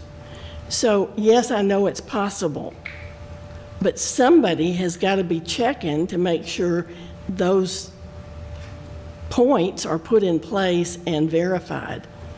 And again, a 2-person supervisor is not a supervisor. You got to have some more experience than that. Sorry, I had to make a speech. Yes, go ahead. Nope, I appreciate the comment, Commissioner. So to touch on each one of those, there was relatively lengthy discussion on the property management front because I don't disagree with you at all on that. We're constrained somewhat by statute there because all that we can say is control of rent. And so the property management piece was already on the supplement prior to us getting it, and we kept it and just simplified the point system allowed to it. Without a change in statute, I don't know how we go and say the bookkeeper doesn't, but the property manager does. I don't know how, but I'm certainly open to comment on that for sure. On the commercial front, we did have a conversation about that, and as you know, there are commercial people on this working group, and the feeling was that there were enough transactions there to make that happen over a 5-year period to get the points. But certainly if public comment differed on that and we needed to increase points for the lease, we would certainly listen and entertain that. And then last but not least, again, it's a checkbox in the system of delegated supervisor. And as a broker, I understand exactly the words that you're saying. But the largest amount of public comment that we got on this entire discussion revolved around non-competing managers not being able to get brokers' licenses. And so, we heard as much as the former head of Coldwell Banker here in Texas that, was overseeing $5 billion a year in sales and couldn't get a broker's license, to Century 21 office managers that were brokers in another state for years and years, and they came here taking a job as a manager, and to this date cannot get a license because they can't sell. And so for us, it made reasonable sense that that person should have an avenue to be able to get a license. As far as who holds that responsible, I mean, no pun intended, but the broker responsible, they would have to be the one that they're signing the attestation. I tend to agree with you, Commissioner Miller, that, there are issues. I will state that I was on the original task force, put these points together. We've come a long way. I think this rule definitely needs to be adopted and move forward for our public comment so we can get public comments. And ultimately, no matter how many points they get, how they get the point, the broker is ultimately the one that signs that form. And it goes back to broker responsibility, which is a concern. All of us know that every day. That's probably the biggest concern we have. But I do think this motion deserves to at least go forward for public comment, and then see where the public comes, see where the shareholders come, and then ultimately we can decide whether to approve it, vote it down, send it back. But I think we need the public input and shareholders' input and comments on it at this point. And I'm fine with that, as long as, I guess I am worried that those brokers who are supposed to be responsible and aren't already are just going to sign these team leaders who, again, a team of two is hardly a team, but I know they're there. I've got them in our company. Sure, so do I know. So the brokers just have to be made responsible, and we know we're not. It's a general, two general rule. Okay, y'all do it, and I'm happy to put it out for public comment, and I hope lots of people comment. Was that a motion to approve the recommendation? I have a quick question. Okay, we have a motion. Can we have a second? I second, but I have a quick question. Okay, yes. Vanessa, I have a quick question. What's the difference between Supplement A and Supplement B?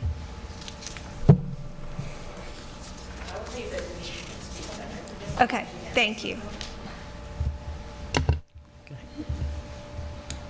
Hi, Denise Sample, Licensing Director for the record. The difference between Supplement A and Supplement B is Supplement A is submitted with the application, so it's for documenting any experience that that applicant has obtained up until they apply. Supplement B is to be used to claim experience that's been obtained since the application's been filed. Because the applications are open for 1 year, so they don't have to come in with everything already complete when they apply, so Supplement B gives them that opportunity to submit new experience. Perfect, thank you. Just one grammatical thing on this Supplement B, yeah. And it's not a big deal. There's a period after the title. Oh, okay. So I was just wanted to point it out. It's not a big deal, but I will make a note of that. Okay. Thank you. And any other typographical or grammatical corrections needed, please let us know. Any other questions? Any other discussion? All right, this is a proposed rule. If the motion passes, it will be posted in the Texas Register. We'll get public comment, then we will take up the actual passing of the motion and meeting or whatever in February. Is that correct? That's correct. And we'll also take note of the comment today and the entire discussion. And so we'll have that ready, a summary of that ready for the meeting when we talk about the public comments. Okay. All in favor? Aye. Any opposed? Any abstaining? Motion carries. Okay, we have public comment next. I'm going to ask for if we can take about a 5-minute break. Let's say 5 minutes. And so I show it is 11:40. Oh, I'm sorry. Lee, we nearly forgot about you back there. Let's take the inspector committee report real quick because Lee said it would be short and sweet. I was like, all right, I guess I'm waiting a little longer. No problem. It's all right. My stuff's not nearly as exciting, obviously. My name's Lee Warren. I'm the chair of the Inspector Committee. The IAC met on October 11th via video conference. There was not much on the agenda as the committee has covered a lot in the last couple of years. There was a discussion about the new inspection report form that will be required as of February 1st. There's a new section in that report that deals with gas distribution systems and gas appliances. There was a concern that there might be some confusion on where to put deficiencies in certain gas appliances. So we discussed that issue and put out an article in the Inspector Insight to clear up any confusion that license holders may have. There is a form that inspectors fill out to submit inspection logs in an effort to satisfy experience requirements for ride-along instructors and or sponsors. Staff recognized that the form was a bit cumbersome for inspectors to fill out, so they're working on a form to make that process simpler for license holders. We received some feedback on that issue at the last meeting, and the staff is working to make modifications based on that feedback, and this will likely come to you in a future meeting. There was a discussion on whether committee members should be exempted from taking the 8-hour legal SOP course because the committee members has been so involved with the actual development of the course itself. The committee discussed this idea and determined it is in the best interest of both inspectors and the members of the public that no such exemption be recommended. Not only does it ensure that the information is getting to all license holders, but also allows for committee members to know the course is being taught and note areas for improvement in the course for future reference. Just as a footnote, we've tried to work on the communication from the IAC in the last few years. In the past, there has always been a perceived disconnect between the IAC and license holders. As a result, we have tried to work on being much more transparent with license holders, you, the commissioners, and the public. We have done this by being consistent with the Inspector Insight article, going to local trade association meetings, social media groups, coming here to give you updates in person as opposed to just written ones, and speaking at local real estate boards as well. I believe we've done pretty well with that. Since we've started addressing this, it's become apparent that the relationship between the inspector, licensees, and TREC has improved. Another bit of evidence of this is in the recent process of pre-licensure and standards of practice changes in the last year. Previously, there was a lot of negative feedback and a difficult storm to endure anytime any changes that were made to those in the past, due to mostly those participants having little to no knowledge of the process that had been ongoing up until that point. That simply wasn't the case this time around. We got a lot of feedback, but most of it was constructive and helpful. We didn't have the usual feedback that made it clear that the information was not getting out the way that it should. Our next meeting is January 18th. At that meeting, we'll welcome 2 new public members. We will also elect new officers for 2022. This meeting will be my last meeting as chair of that committee. I am proud of what we've accomplished in just the last few years that I've been the chair. The members of this committee are truly dedicated public servants that generously donate their time and energy to making this industry better for all involved. It has been a pleasure to work with TREC staff who tirelessly work in the background to make these meetings happen. I will still be on the committee for another 3 years, but I feel that 3 years of being chair is enough for one person. It is always good to mix things up, as different perspectives can sometimes bring forward different ideas. There are many qualified and dedicated individuals on the committee, and I am confident they will continue to keep our industry charging forward in the right direction and continue to strengthen the relationship between the IAC and the commissioners while focusing on protecting consumers within our industry. And with that, if you have any questions, let me know. Any questions? Well, I'll see what happens when you go before the break. There's no questions. All right. Thank you for your service. Okay, I show it as the 11:43. Let's break until 11:50, 7 minutes.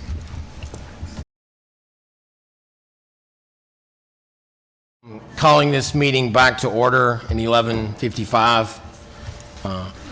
Next agenda is agenda item 14, public comment. I do not have any cards for public comment. Okay, it's okay. Moving on to agenda item 15A. I do have 2 public comments on that, which I do not need because it is a contested. I am passing the gavel to Vice Chair Miller. I'm going to recuse myself due to previous working involvement and knowing the parties. So I will pass the gavel to Commissioner Miller. Okay, I'll accept that. Agenda item 15A is consideration and possible action regarding proposal for decision in the matter of two cases. First case is SOA docket number 329-21-1711, REC, TREC versus Robert P. Calk Jr. Is there anyone here to speak on behalf of Mr. Calk? Yes, Vice Chair. John Gilmore.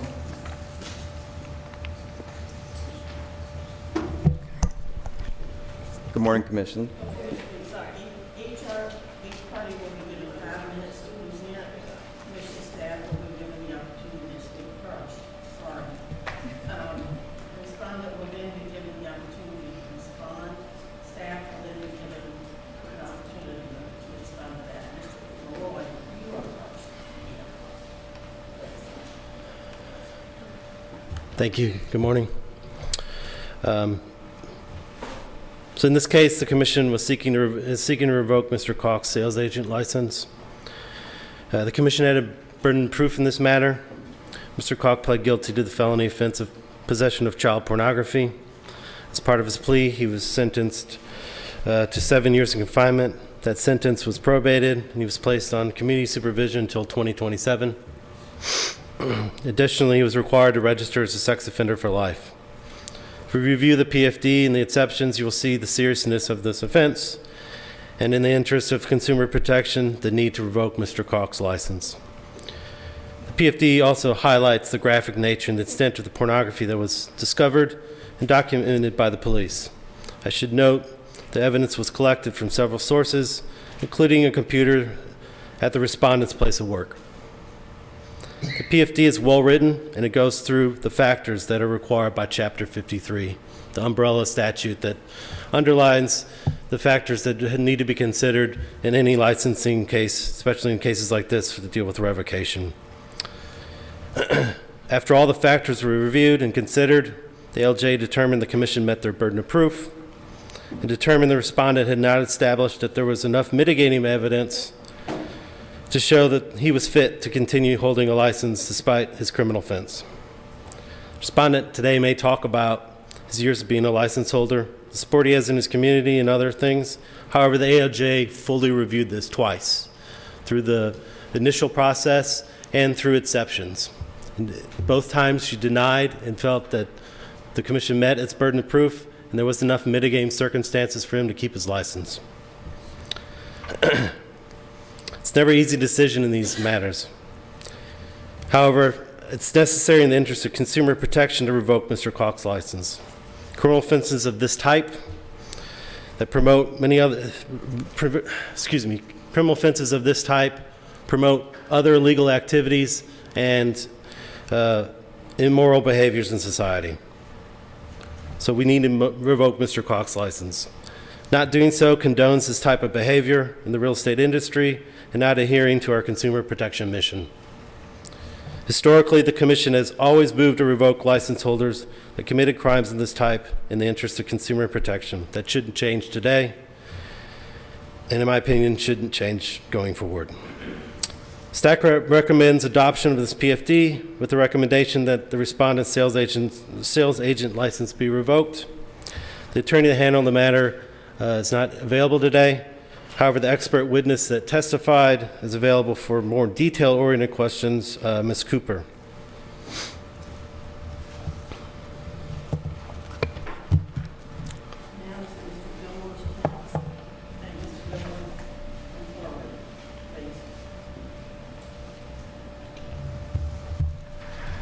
Good morning, Commission, Vice Chair, esteemed Commissioners.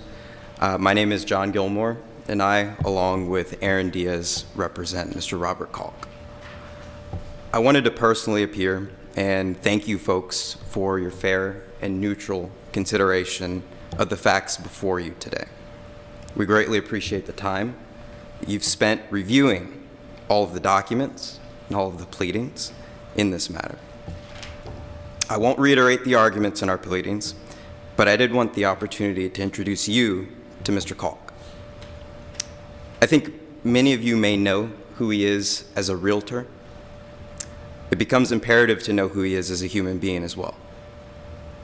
He's here supported by his beautiful wife, Julie Kalk, sitting behind him, along with his colleague, Scott Center, who I believe came up here and spoke earlier. With that said, I'd like to thank you again for the time, and if you may allow Mr. Kalk to address you regarding the decision that you folks have to make today, based on the factors laid out in Title 22, Texas Admin Code 533.7E. I appreciate you folks' time and your consideration in this matter. Thank you.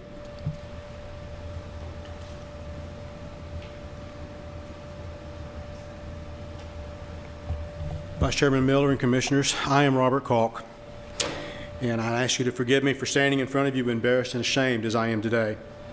Never would I have imagined such a scenario of events as has occurred in my life over the last few years. The planned murder of my co-worker and partner and one of my best friends by as yet an unproven assailant put me into an emotional crisis that allowed other events in my life to have severe negative effects. I took on a great deal more than I could physically and emotionally handle while trying to fill the voids caused by his death. I made the mistake of finding relief instead of help. During 2019, I was contacted by a woman about to graduate from the University of Florida who planned to come to Abilene to attend Abilene Christian University. She informed me that her father would be buying her a modest house to live in for the next 3 or so years. She requested my help in finding and making such an offer for her. I sent her emails of select properties that could possibly meet her criterions. She asked me to communicate with her using a texting app called Kik. After a few weeks, she informed me that her dad had passed away. I did not hear from her for several weeks. She then contacted me needing financial help. I helped her. She made me feel good about myself. I now know that this was a scam and that I was the mark. She skillfully manipulated me into sending funds. In mid-February of 2020, she asked me to join a chat room to meet her friends. When visiting with this person, I did not focus on my issues. I was able to escape my sadness, anxiety, and depression and fear of failure. She played my emotions skillfully. Regrettably, entering that chat room has resulted in me being in the position I am today. I stumbled and I fell. The media coverage after my arrest was brutal. People actually posted pictures of my grandchildren and family on television news Facebook pages and accused me of heinous actions. My attorney at the time encouraged me to plead guilty, assuring me of a short period of deferred adjudication and an end to the media exposure. I was shocked and disappointed at the outcome that was so different from what was expected by and assured of by my counsel. The representation I now have with Goldstein & Orr has given me some hope. In fact, we hope to have my punishment commuted in the future, having constitutional rights restored, and a possible ending of the offender registration requirement.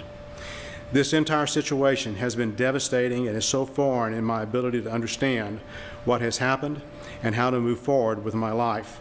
I have absolutely no criminal history or life experience to help me deal with the legal process. I've had only a few speeding tickets. I'm asking you to allow me to keep my real estate license. The first fear you may have is that I may commit an offense during my work as an agent. I'm 68 years old. I have no history of such actions and am continually monitored for compliance by the state agency overseeing my probation. The actual offender registration lists my offender risk as low. There is not a lower risk level. I have continued to work since my arrest on April 15 of 2020, and there have been no incidences of complaint or probation violations. In the almost 20 years of being a licensed real estate agent, I've had 0 complaints. I've also served on a local and state level in the realtor community. 5 years as a TREC trustee, a TAR director for the Abilene Association, a regional vice president. I've worked on the budget committee, the education committee, and was chairman of that committee. I've served as the local vice president in Abilene for 2 years, president-elect for 2 years, president for 1 term. I have served the City of Abilene on various task forces and as a commissioner for the Landmarks Commission and Planning and Zoning Commission. I believe in service and in being a help and assistance. I want to continue to serve my community, my industry, and people. I hope that someday when the attorneys from Goldstein & Orr have successfully completed the maze of legal proceedings, that I can serve again. Scott Center, my broker, is willing to stand with me to allow me to work in his office as he has since the beginning. I will not disappoint him. I will not disappoint you if allowed to continue to work as a real estate agent. I will continue to limit my activities to commercial property, land, and investment property. I will not practice residential sales or any property management. Should a previous client ask me to help with their residential property, I will partner with a residential real estate specialist in our office. Please let me continue to work. Thank you. Thank you, Mr. Cobb.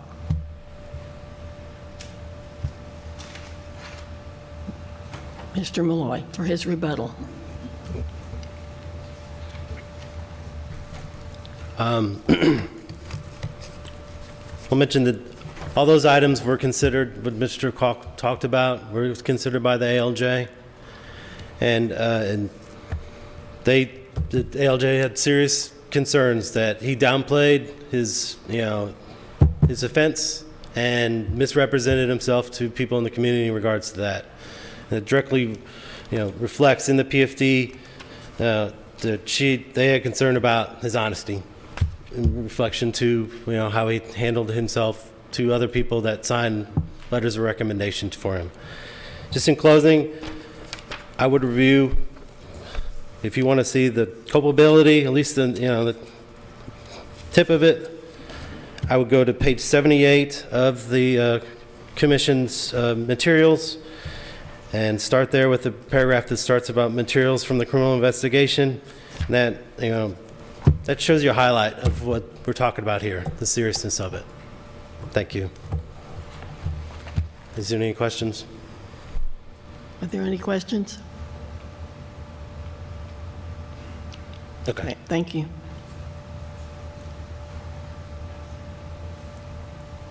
We now go into executive session, right? Or 15B is next? Okay. Yeah. I think that goes back to you, Mr. Commissioner. Thank you. Okay. We will move to agenda item 15B. Then we will go into executive session, and then we will come back and address 15A and 15B. 15B is TREC, SOA case, docket number 32921-1966, real estate, TREC versus Richard Joseph Walton. I will ask if there's anyone here to speak on behalf of the respondent. Yes, okay. Last name, give me again, I'm sorry. Fisher, F-I-S-C-H-E-R. Okay. As earlier, each party will have 5 minutes. We will start with commission staff. Presenting for the commission will be Mr. Malloy. Please begin. Thank you. So in this case, the commission is seeking to revoke Mr. Walton's license. The commission had the burden of proof. Mr. Walton, in August of 2020, pled guilty to 6 felony drug offenses. He renewed his license on December 3rd, 2020, and at that time he notified the commission of his plea to these 6 offenses. Given the number of the felonies, this caused the enforcement staff some serious concern.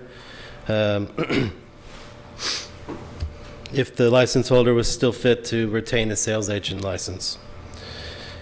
We felt it was appropriate for staff to move to revoke respondent's license.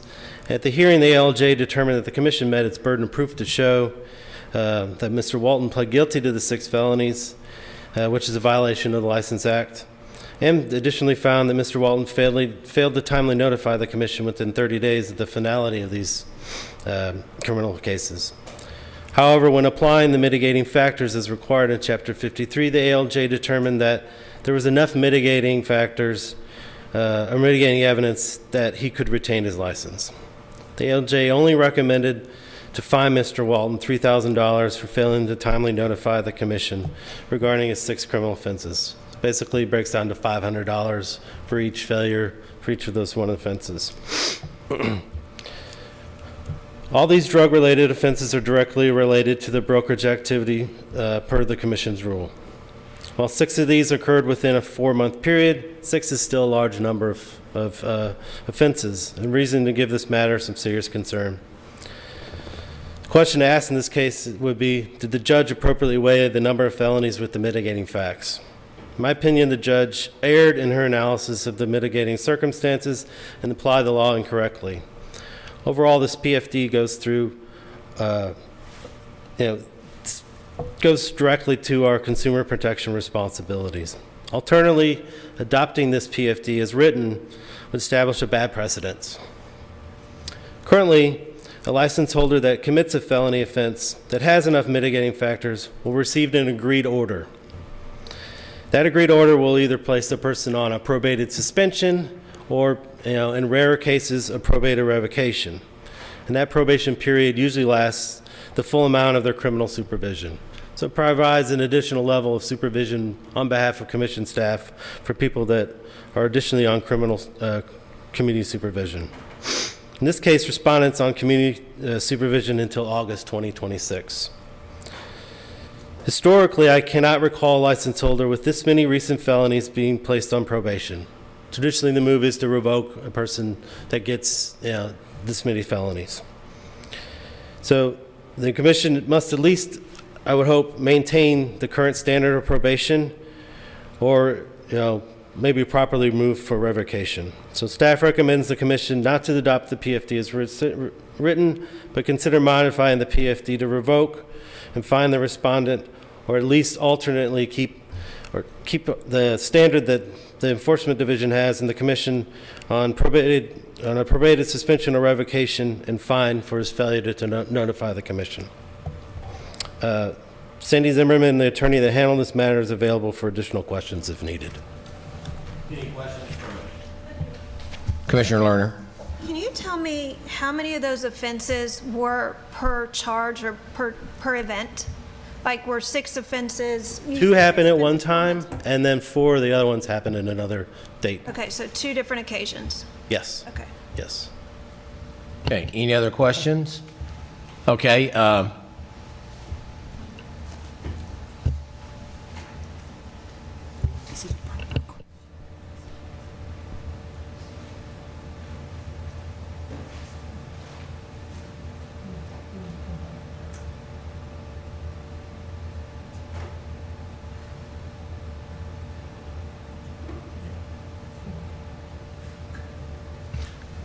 Mr. Fisher?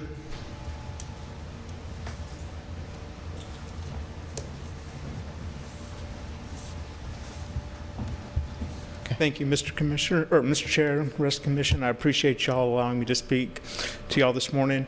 For Mr. Walton, the ALJ was the one that looked at the credibility of all the witnesses. She heard testimony from Mr. Walton.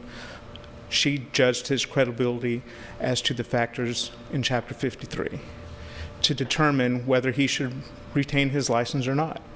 She judged his credibility as to the safety of him being a broker, being able to, be in the community and dealing with potential buyers and sellers.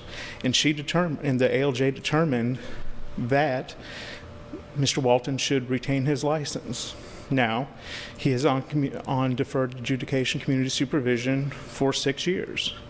And if he has one dirty UA in those 6 years, he can be sent to prison for 5 to 99 years. So this is not something to where if he keeps his license, he gets off scot-free. He is being supervised not only by this commission, but by the state of Texas, where there's going to be no consequences if he messes up. So him retaining his license is not going to be him getting off scot-free. He's going to have serious consequences if he messes up, 1, with this commission, and 2, with the state of Texas. And so when you're looking at this decision, him retaining his license is not this commission determining that he is just going to walk free without any supervision. He's going to have to renew his license. They're going to get the same information again. They're going to get the information from probation. And if he's messing up, it's probably going to come back before the commission again.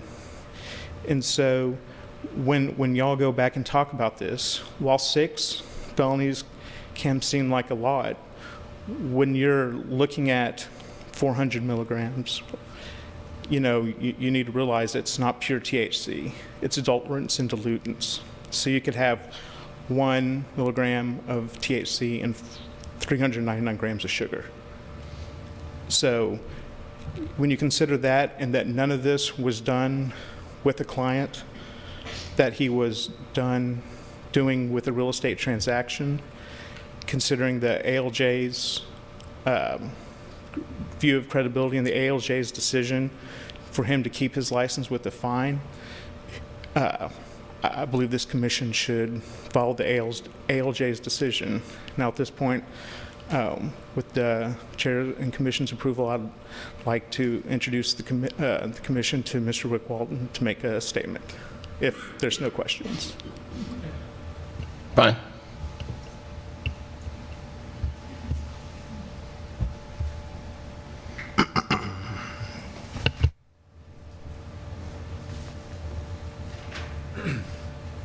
My name is Rick Walton, and I want to thank you for your time coming out here from Dallas. I don't have anything written up. I wanted to try to be as transparent as possible. When these events occurred in my life, it has created a whirlwind since. Not only is my real estate license in jeopardy, but it put a lot of my family in jeopardy. It put a lot of my business that I had in jeopardy. I currently employ 13 people. I'd like to currently still employ those 13 people while still performing my duties as a real estate agent. I have done everything I can to show my supervision that I've been accountable. I have nothing that I've had come back. I've had no failed UAA. I've done all the supervision that they've asked me to do. The only thing I'm doing right now is reporting to my probation officer. I am showing complete accountability here. This is my fault. This is something that if the decision is made that I lose my license because of it, it's only my fault. I'm as accountable as it gets with that. I'm asking for forgiveness. I'm asking for a second chance, an opportunity to show that I'm not a detriment to the society, that I can uphold the stature of being a license holder, and just to move forward with the progress I've made as a real estate license holder. All these things given right now, I am still in business. I still have a business through this pandemic. The only thing I lost during the pandemic was my father 40 days ago. So with him overlooking me right now, I want to just continue to stay blue collar, stay working hard, stay forward with my thought process. I've kept my head down during this process. As Mr. Fisher told you earlier, I am being supervised by the state of Texas, and I've had no issue there. I've presented every documentation I can from my supervision officer. Everything has been satisfied and has been continuing to be satisfied. I'm just asking for a second chance here to retain my license and show the commission that I will not have this issue happen again, and I don't foresee any other issues happening with this moving forward. Thank you for your consideration. Any questions? Yes. Commissioner Pena? Thank you, Mr. Walton, for coming to see us. Can you tell us a little bit about your other business that you have? Yeah, absolutely. I started a wellness business about 5 years ago. I say this often, but I freeze people for a living. So I do cryotherapy-related businesses, wellness. I opened that with my father about 5 years ago, early 2017.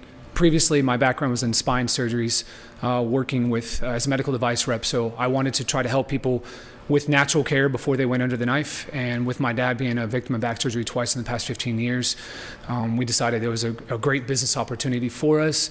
I employ registered nurses that do IV application. I employ wellness consultants. I have 13 people currently employed, and that is the nature of my business currently. Okay. So, in reading through all the documentation, it's kind of hard to grasp the context of how all this transpired. Sure. It mentions that 3 times in 2018, 5 times in 2019, and so there's a long period of time that's passing, and also there's a mention of confidential informants, which is not something insignificant, right? So No, trying to grasp as to what happened, and can you shed some light and give us some context as to where your decision-making process went awry? And Absolutely. I mean, it's I'm not going to insult your intelligence. I was doing what I was doing, but the confidential informant actually was a best friend that had gotten caught doing the same thing I was doing with his daughters, 2 daughters in his car, and then those series of events occurred where the gentleman that you see the 3 counts, the confidential informant, I had no idea at that point. So they They transpired with me and him having a transaction, particularly me passing off 10 cartridges 2 times and then 5 gummies a separate time. Those are three incidents that occurred. Then, after those 3 months had passed, that's when they came into my residence, and that's when the second occurrence happened. So, although there's 6 felony charges, there was only 2 times one time that I actually involved law enforcement, and that was after they had built up a case against me during those 3 months. So in October of 2018, I wasn't even a real estate license holder at that time. In January 2019 is when they actually came into my residence. I had been licensed for a month, failed that test 3 times, kept right back at it, got it again, and I had been licensed for 30 days at that time when they had come into my house to confiscate the rest of the marijuana products. So those series of events led with the confidential informant who I knew 3 times. Then they decided to move on me at my residence 90 days after to 120 days after, and that's what happened in January of 2019. So it was transactional, right? Yes, sir. The transactional happened beforehand with the confidential informants, and then that's when they had evidence to come into my house to pretty much confiscate the rest of the marijuana products that I had. Was he the only one? He was the only one, sir. Yes, sir. There was no other person that was involved other than the confidential informant who I knew, and that was it. And then they had seized everything at my house after they had gotten those 3 transactions documented. Do you still use today? I do not, sir. No, I've been clean. I've submitted UAs every month from my probation officer. I actually submitted 20 before I even got on to probation, just to show that I was, I had cleaned up, I'm doing the right things. So I had submitted those before I even got to probation. January of 2019 is when this occurred, and I finally got onto probation in August of 2020. As you heard earlier, I told TREC about it on December 3rd because during that time, my thought process was that it wasn't a conviction at that time. I was going under a deferred adjudication. Once I realized I was going to renew my license, that's when I knew something was wrong, that I needed to speak up and let them know right away. So I did that, and I didn't realize how bad of a position that had put me in. The one thing I didn't want challenged was my integrity and my honesty when it came to that, because I knew that I had, as embarrassing and ashamed I was, I needed to present this a little bit sooner to have myself better positioned to keep my license, and that was what I did not do. I did not say that in a timely manner, and that's what I'm accountable for. When did you start using and why? So the marijuana products I started using in my 20s. I've never been a big drinker. I've never done other drugs, so it was a way for me to... Sorry to interrupt, but we do need to keep this to the record. Sure. In terms of what's in the record, in the PFD. Okay. Fair enough. Okay. Commissioner Russell? Well, my question might be the same thing. The informant, so he was involved with the law, and then he involved. Yes, ma'am. Yes, ma'am. I've got a couple questions. You mentioned the 13 employees in the other business. That is not affiliated with having a real estate license, correct? No, sir. Just a business that I operate as a small business owner. I've had it for 5 years. Then I went through a really bad commercial transactional deal, and I said I'll never have that happen to me again when I started my first business. So I became a realtor to do my own negotiations on my commercial property as I wanted to expand my wellness company. That turned into people trusting me with their health, so then they trusted me with their wealth of real estate, and that's how I started to get more involved on the residential side of real estate. And as a principal, you can continue to negotiate your own deals. I guess my question is, your attorney mentioned, and also you mentioned, not testing dirty and having 20 tests. My concern for the protection of the public was it was not a charge for use, it was a charge with intent to deliver. Yes, sir. So I'm not bothered with the dirty test or not dirty test. Sure. I'm bothered with the 6 felonies, and one of them being possession of controlled substance with intent to deliver. Absolutely. And so that's where I'm looking at it. Also, offense 1 happened October the 16th of 18. You got your license on 11/30 of 18. And I have, in my previous life, I have taught pre-license, and they go over the License Act, and they go over what offenses, I think it's 535, will keep you from getting a license or losing a license. And I'm going to be honest, I don't see any. As someone getting a license, I think you would pay attention to that, but yet even after the license, you still had enough for another felony with enough to deliver. And did you not think, I could lose my license if I'm doing this? When you fill out your initial application for the background check, did that not enter your mind? Because that's where I'm concerned is the lack of judgment, and yet at the same time, the lack of judgment for potential in the future. I'm just wondering, and then did not respond to the inquiry from enforcement about what's going on here, get us the documents. I'm having a hard time getting the frame of mind to where you think this is a serious offense, because I think it's very serious. Yeah, no, absolutely. I agree with you. It is very serious, and I can't give you a good answer of where my mind was during that time, other than it was bad judgment on my part. Going through the process, it was an extremely bad judgment on my part. I wish I could take it back. It was something I didn't realize, having a license and what it really meant to be a realtor at that time. I had never really put myself in anybody's shoes at that point. You're extremely right. I agree. It was bad judgment, poor decision making on my standpoint. I wish I had a better answer other than it was just poor judgment on my standpoint. I understand the concern of the controlled substance. We are talking, edibles and cartridge extracts. But you're right. It was poor judgment on my part, going through the process, pulling my hair out, trying to get my license, still trying to run a small business at that time. The best answer I could probably give you is that my mind was full of things, and that was one thing. As most criminals, they don't think about getting caught. I wasn't thinking about that, but I did. And now I wish I had gone back and done it differently when it came to those types of situations. I just want to clarify one thing. I said, thing about the offense, it should be offenses. And so, okay. Any other questions? Okay. Yep. Barbara? Did Commissioner the Russell? informant benefit by your conviction? That's outside. That's outside? Yeah. Okay. Sorry.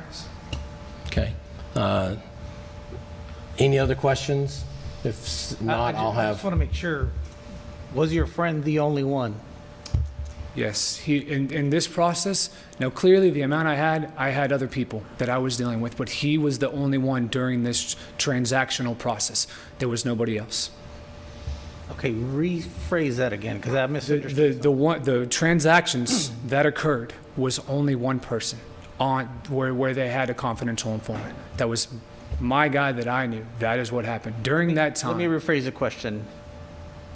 How many people have you sold THC products to? We stay within the PFD. Is it more than him?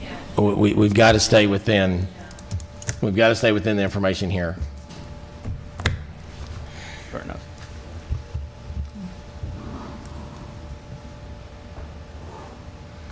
Okay. Any other questions? Okay. Thank you. Thank you for your Director Malloy, would you like a rebuttal? Again, we'll limit you to 5 minutes, except for questions. I'll be brief. I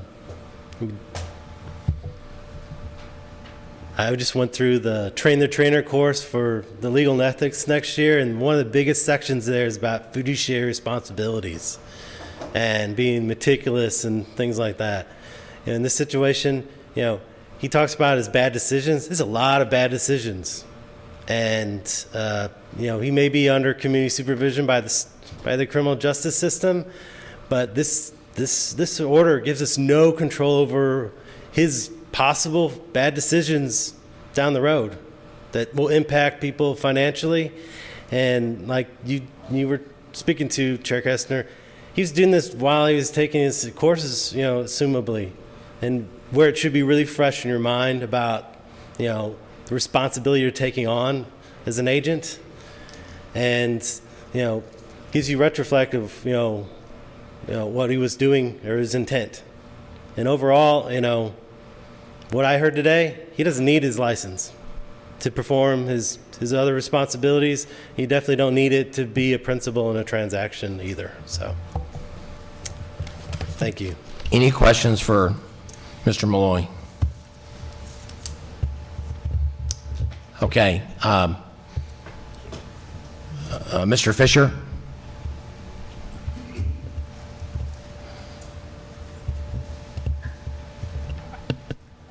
Just ask the commission to follow the ALJ's recommendation. The ALJ heard the testimony, heard the credibility of the witnesses, and issued a proposed decision that follows the administrative code. So I would just ask the commission to follow the ALJ's decision. Thank you. Okay. If there's...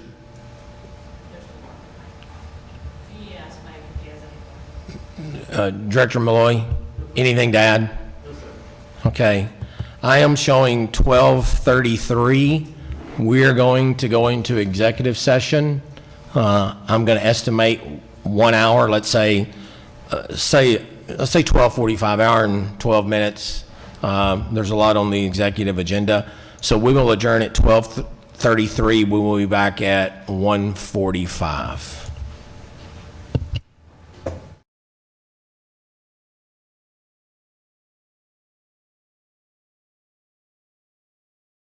The commission meeting back in order at 1:50. I'll apologize for us being a little bit delayed.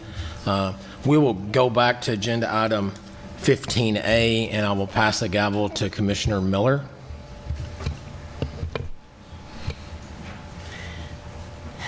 First, are there any other questions or comments that need to be made by either Mr. Cox's side or Mr. Malloy? Okay, so, yes. I have a question of Mr. Call, please, if I may. Yes, ma'am.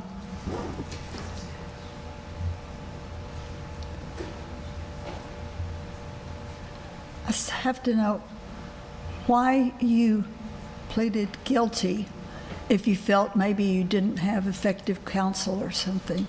My counsel encouraged me to plead guilty. For one, to stop the publicity that was going on in the city of Abilene. They were posting pictures of my children, my grandchildren, on the Facebook for the newspaper and putting it on and TV and putting it on live TV. And then the comments from the person who posted it would be very heinous and damaging to me. And so it was hurting. I didn't want to hurt my grandchildren. I have 10 of them, and they live. 6 of them live right there in Abilene. And then my counsel said, Lynn Inglesby, the counsel that I had before the gentleman representing me now, said that if you plead guilty, we will not go to the grand jury.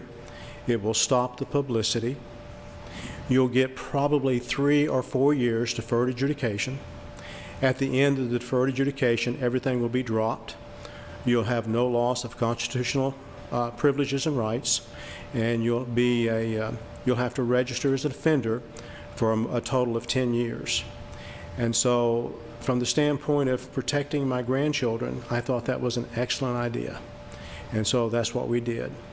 When we went to the courtroom and we had the hearing with the judge, the district attorney spent almost, I think it was about 4 hours putting out damaging information about me. The most damaging part you read there, that's not even an illegal activity.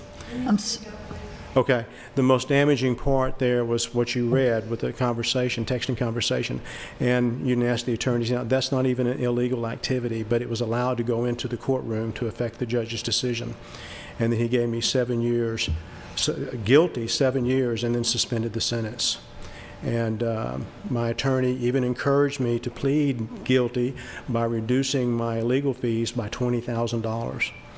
And so that's why I pled guilty. Okay. Thank you, sir. Okay. Any other questions I can answer? Yes, ma'am. You just said that you have children and grandchildren, Yes, ma'am. I have 3 children and 10 grandchildren. 10 grandchildren. Yes, ma'am. You know, this is a hard case because, I mean, I have read this, I can't even tell you how many times, and thought through switching places with you, Yes, ma'am. or my husband's switching. Well, it's a tough case. It really is. And you know what our job is as commissioner. Please put yourself in our position as to what you would do if you were a commissioner. And you're here because you're here to protect the public. Yes, ma'am. And that's the real thought process that we have today. And, your children, I guess I have to ask, what was going through your mind that you would ever gotten involved? Scams are scams, and they are out there. They're all over. So I don't think we can go to that. Oh, we can't get into that. Thank you. Not on that. May I say this, two things. One, the judge in his decision, and I think you do have that decision, the judge in his decision did not limit or restrict my contact with my grandchildren at all. And why I was doing that? Speak up, please. Okay. The judge in his decision did not limit or restrict any contact with my grandchildren at all. And you ask why I did it? I don't know. I was emotionally distraught, and going into that chat room that I was lured into, as I said in my statement, greatly alleviated my fear, my anxiety, my depression, my sadness. This was a very tough time, and this all went on between February of 2020 and April of 2020. So it's a very, very short time period. And I am grievously, grievously sad about having done that. It is not who I am. Any other questions I can answer? I believe I need to entertain a motion. Thank you. I move to adopt the PFD as written. Is there a second? Second. Second. Is there any further discussion?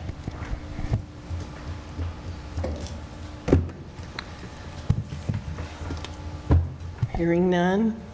All those in favor of the motion? Madam Chair, before you go on, I just feel like I need to. The severity of what we're dealing with here is, to me, is very disturbing and very concerning. And we as commissioners are responsible for protecting the public. And the exploitation of children is not something that should be taken very lightly, and it's something that concerns me very much. I'm concerned about the severity of the infraction, particularly of a person in leadership within real estate as well. And I'm concerned about the message that we are sending to the public with respect to our dealings with such matters. And so at this point, I would be in favor of the PFD as well. Okay, and the PFD is to revoke Mr. Calk's license. All those in favor say aye. Aye. Aye. All those opposed? Then the motion carries. And Mr. Chairman, I turn it back to you. Okay. All right. We will go to agenda item 15B. I believe it starts on page 114 of your packet. We have Mr. Walton is here along with Mr. Fisher, along with Director of Enforcement Malloy. Any questions for them on the PFD hearing, on the SOA hearing? I've got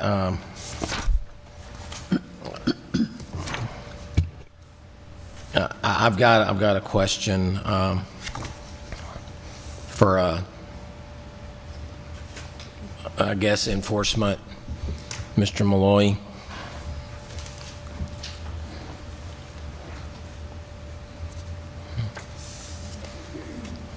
When the notice for information is sent to a licensee, it is sent via email, correct? Is that the way?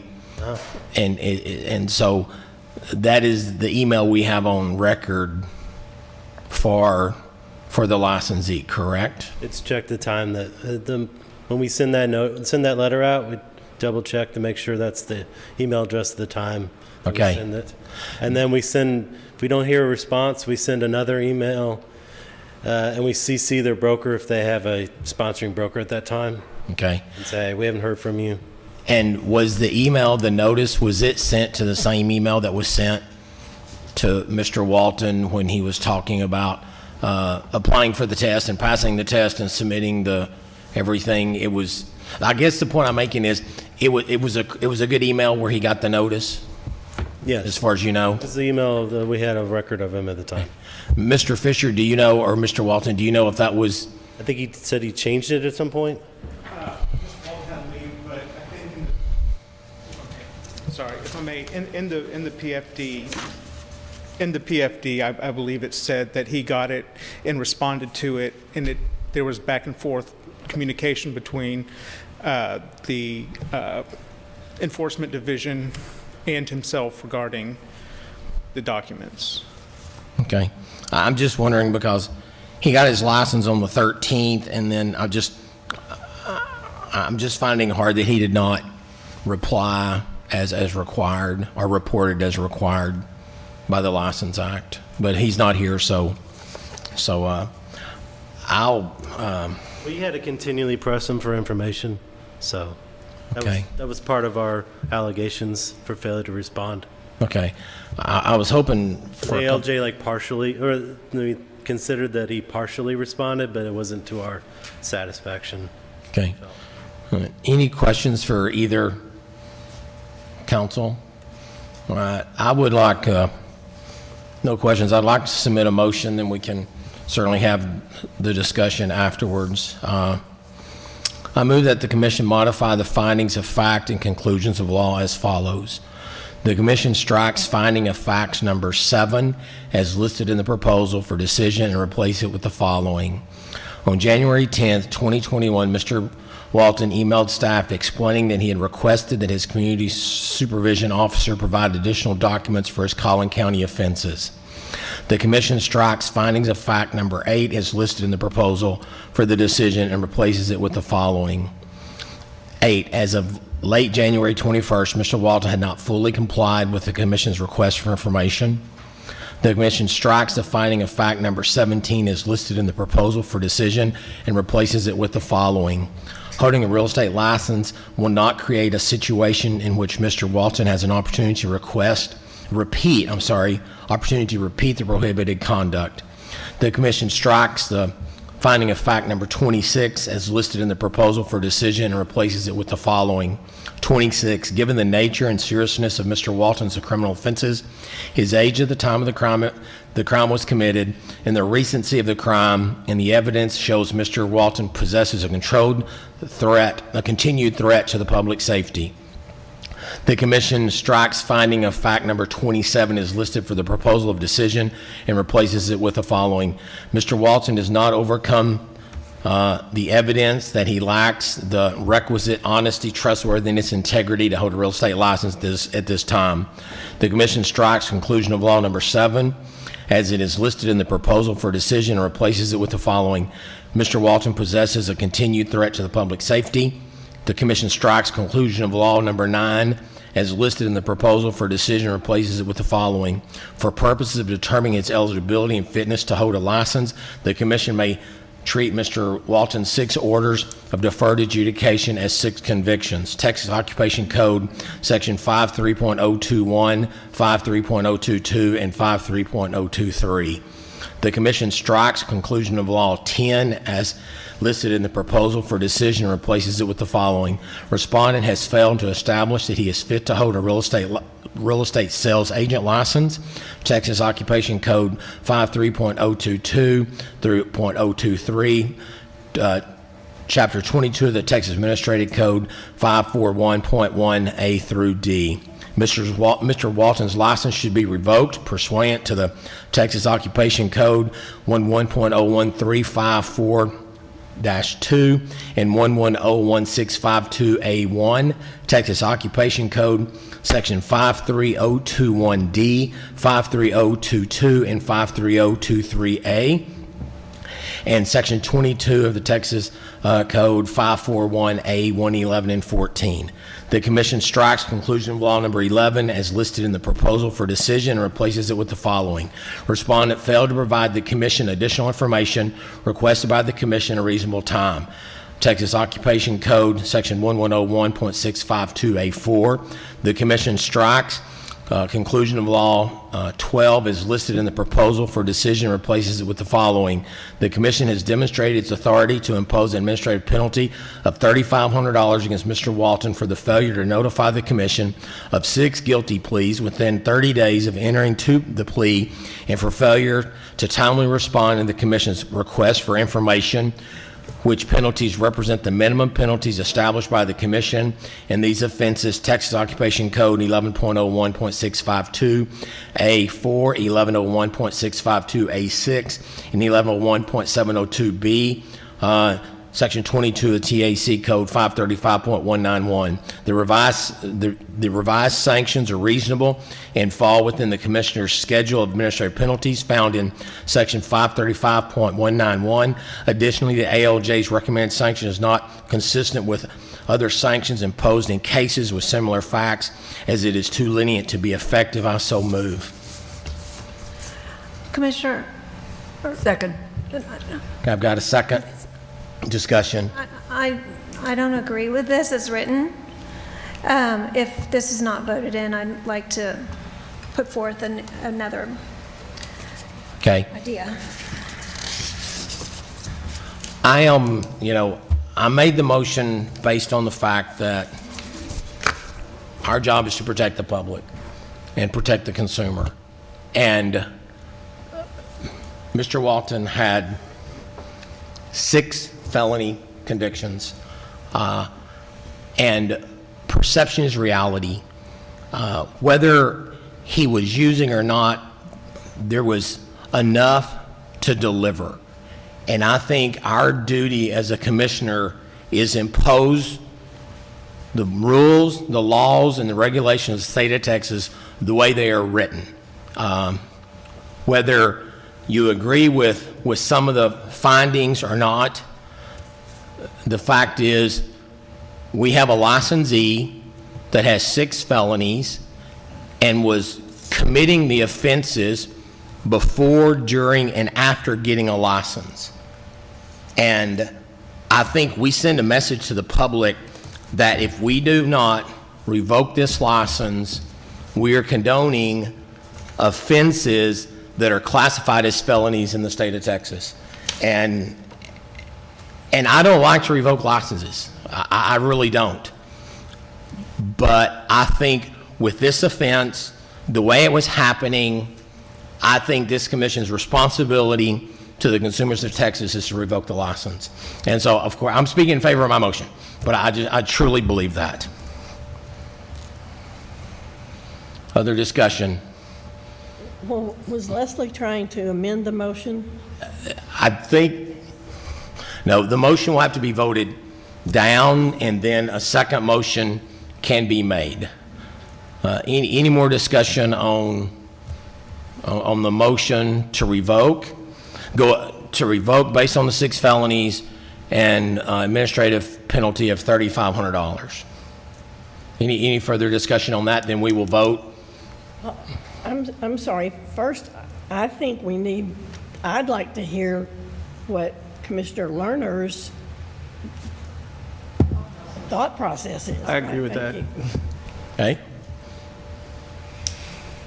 Instead of an amended motion, maybe. Right, so it wouldn't be an amended motion. It sounds like in the discussion portion of what we're doing right now, they're asking Commissioner Lerner to expand on, I think you said earlier you don't know that you agree with the motion as it, yep, and so, why? Would you like me to read? You wouldn't read, so, I mean, this is just the discussion part, so you wouldn't put forward a competing motion at this point, but I think this is where you can make any arguments you want as to what you saw and what you think.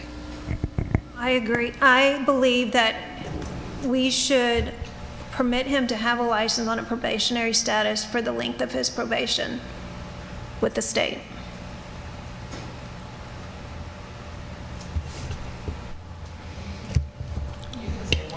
I just feel like this is more consistent with other cases we have looked at. I don't feel like this is hurting the consumer as much. I do feel like, yes, it is against the law, but I don't feel like somebody's life is in danger with him as their realtor. And I totally disagree. I mean, the district attorney prosecuted 6 felonies. If there was not a victim, I don't know if there would be 6 felonies. I can't ever remember anybody coming before us with 6 felonies in the last 2 years and us granting them a license. Misdemeanor, DUI, maybe something, but not youthful discretion, as mentioned in the PFD.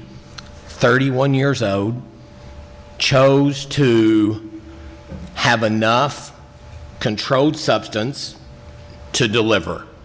And I think if we let him keep a license, I think we're sending a bad message. And so I'm going to... Do we know how these felonies stacked up and what they were? We do not. We just know that We know there are 2 events. 2 events that equaled 6 felonies. Are we allowed to ask?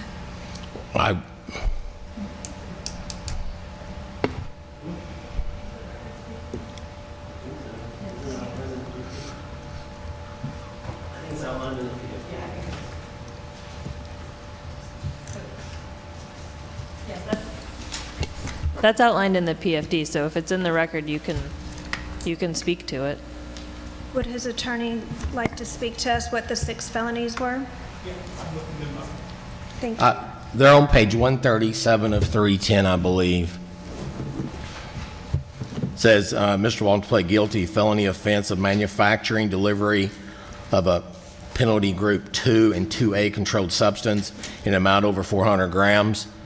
The adjudication was deferred. Mr. Walton was placed on probation.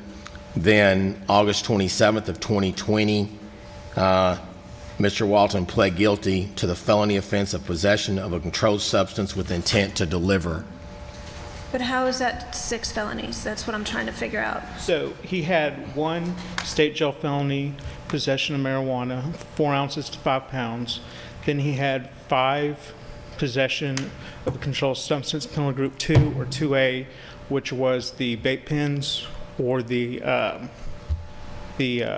edibles, and it's 2 or 2A just depending on the type of THC it is.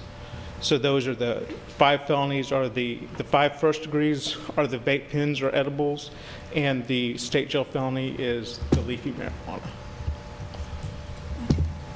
I think the record states that he transacted with those THC products and the edibles with a friend, right? Yes, and so I think that's where the intent to deliver comes in. And my concern is exactly with the chairman is the intent to deliver, right? If it happened with one person, and it raises a lot of concerns for me. The fact that he transacted for a controlled substance, even if it is for one person, right? And so the severity of what has transpired here and the plea of guilt sends a message to the public and we as commissioners trying to navigate through this complicated issue with respect to the laws of Texas, right? And so may I give you an example? Sure. This isn't in the PFD, but can I give an example of possession with intent to deliver? Sure. So, actual possession, like the actual crime. yeah. So, for example, I don't know, are you married? I am. So, let's say your wife had a prescription for hydrocodone. She can legally possess it. But if she gave it to you, she possessed with the intent to deliver, even if it was 1 pill. So possession with intent to deliver can mean many different things. For example, I used to practice criminal defense law in Bexar County. They had a standard that if it was a second-degree felony, it was automatically charged in count 1 as possession with intent to deliver, even if you were just caught with possession. Mr. Fisher. Yeah. So he transacted. So he exchanged a controlled substance with a friend for cash. True or not true? The with cash is not or PFD. Whatever the. So 2 of them were possession with intent to deliver. The other ones may have been pled as with intent to deliver, but they were found inside his house with no evidence of intent to deliver other than he had previously transacted an offense. So just because they were in his house, that doesn't necessarily mean, because we don't have any charging instrument within the PFD, any police reports within the PFD, any stipulations to the plea within the PFD, I don't think we can say the facts of those. I believe your client's testimony was that he transacted with 2 of them. Okay. But the ones on the second incident, when the police raided his house, they just found them in his house. That was the testimony, and that was also within the PFD. So I'm not saying he did not possess with intent to deliver, but that was the 2 instances of the vape pens and some of the edibles with the confidential informant. Thank you. I'd like to, go ahead. Are the charges from what they found in his house, the 4 other charges, how are those stacked up? So they filed 3 separate cases, or they could have done it 1 indictment with 3 different counts. Mm-hmm. They did 3 separate cases for whatever reason. That's how you get to 6. So there's 1 leafy, 2 with the intent to deliver to the confidential informant, and then 3 out of the raid of the house. It's my understanding out of the PFD. You mentioned something just a moment ago, and I want to go back to it. He did deliver. Correct. Okay. And you mentioned Ben's wife having a prescription drug or whatever. I think there's a difference in his wife having a prescription drug and someone having an illegal substance and delivering it. I don't think those 2 go hand in hand. But I guess my point is he did deliver.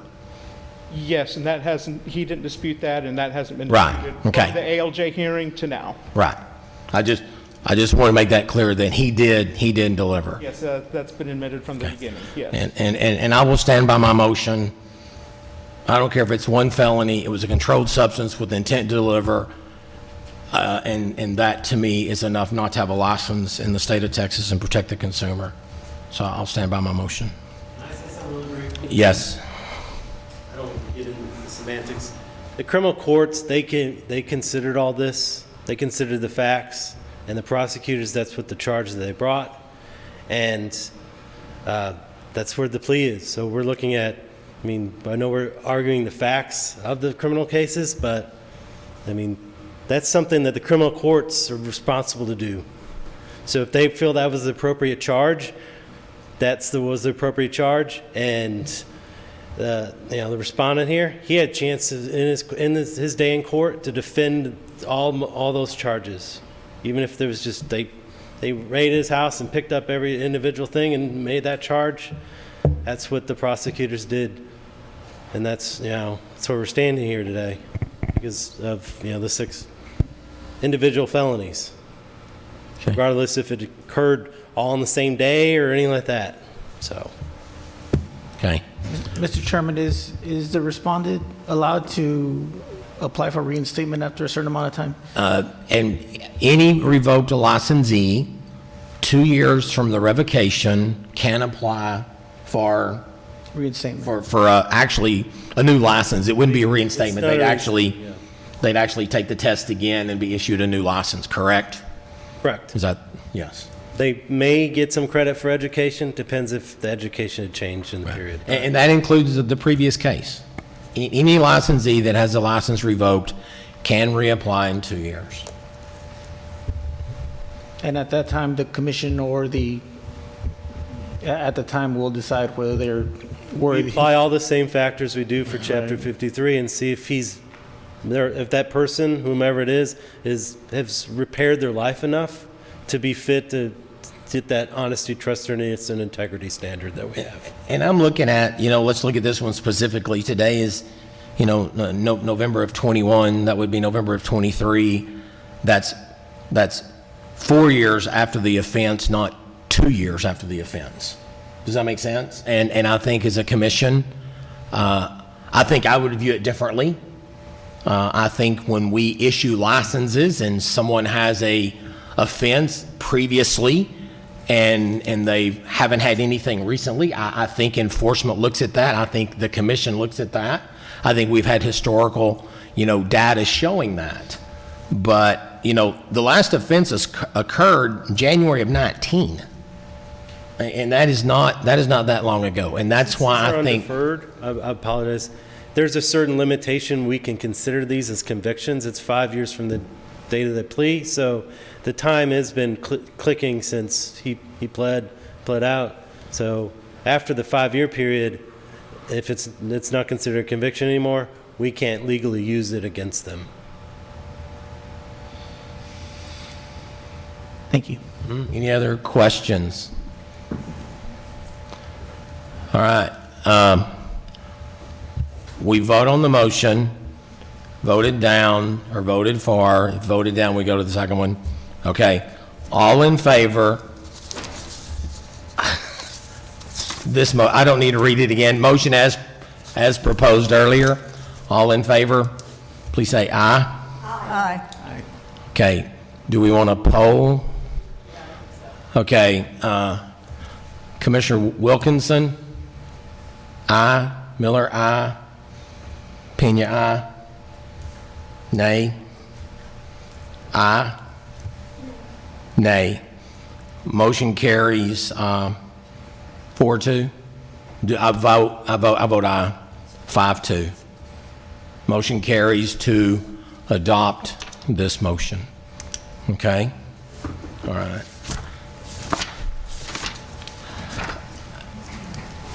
Before Abby comes up, I just want to make a statement publicly that I appreciate the commissioner's involvement, engagement, and passion for this. We're not here to make easy decisions, and I realize that. So thank y'all for your engagement. All right, I have no idea where we're at. I think maybe agenda item 18? 17, okay. Good afternoon. Abby Lee, Deputy General Counsel for the record. Agenda item 17 is discussion and possible action to authorize settlement of recovery fund claims or take other actions on RF 21008, Mohammed Abbas and Azar Abbas versus Brian Beck and Lena Lim.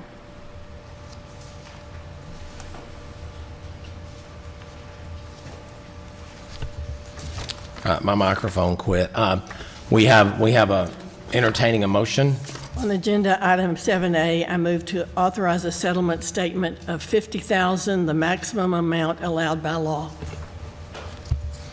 I have a motion by Commissioner Miller. Second by Commissioner Hartgraves. All those in favor say aye.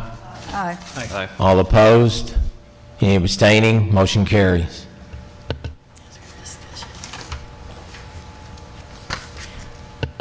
Okay, agenda item 18.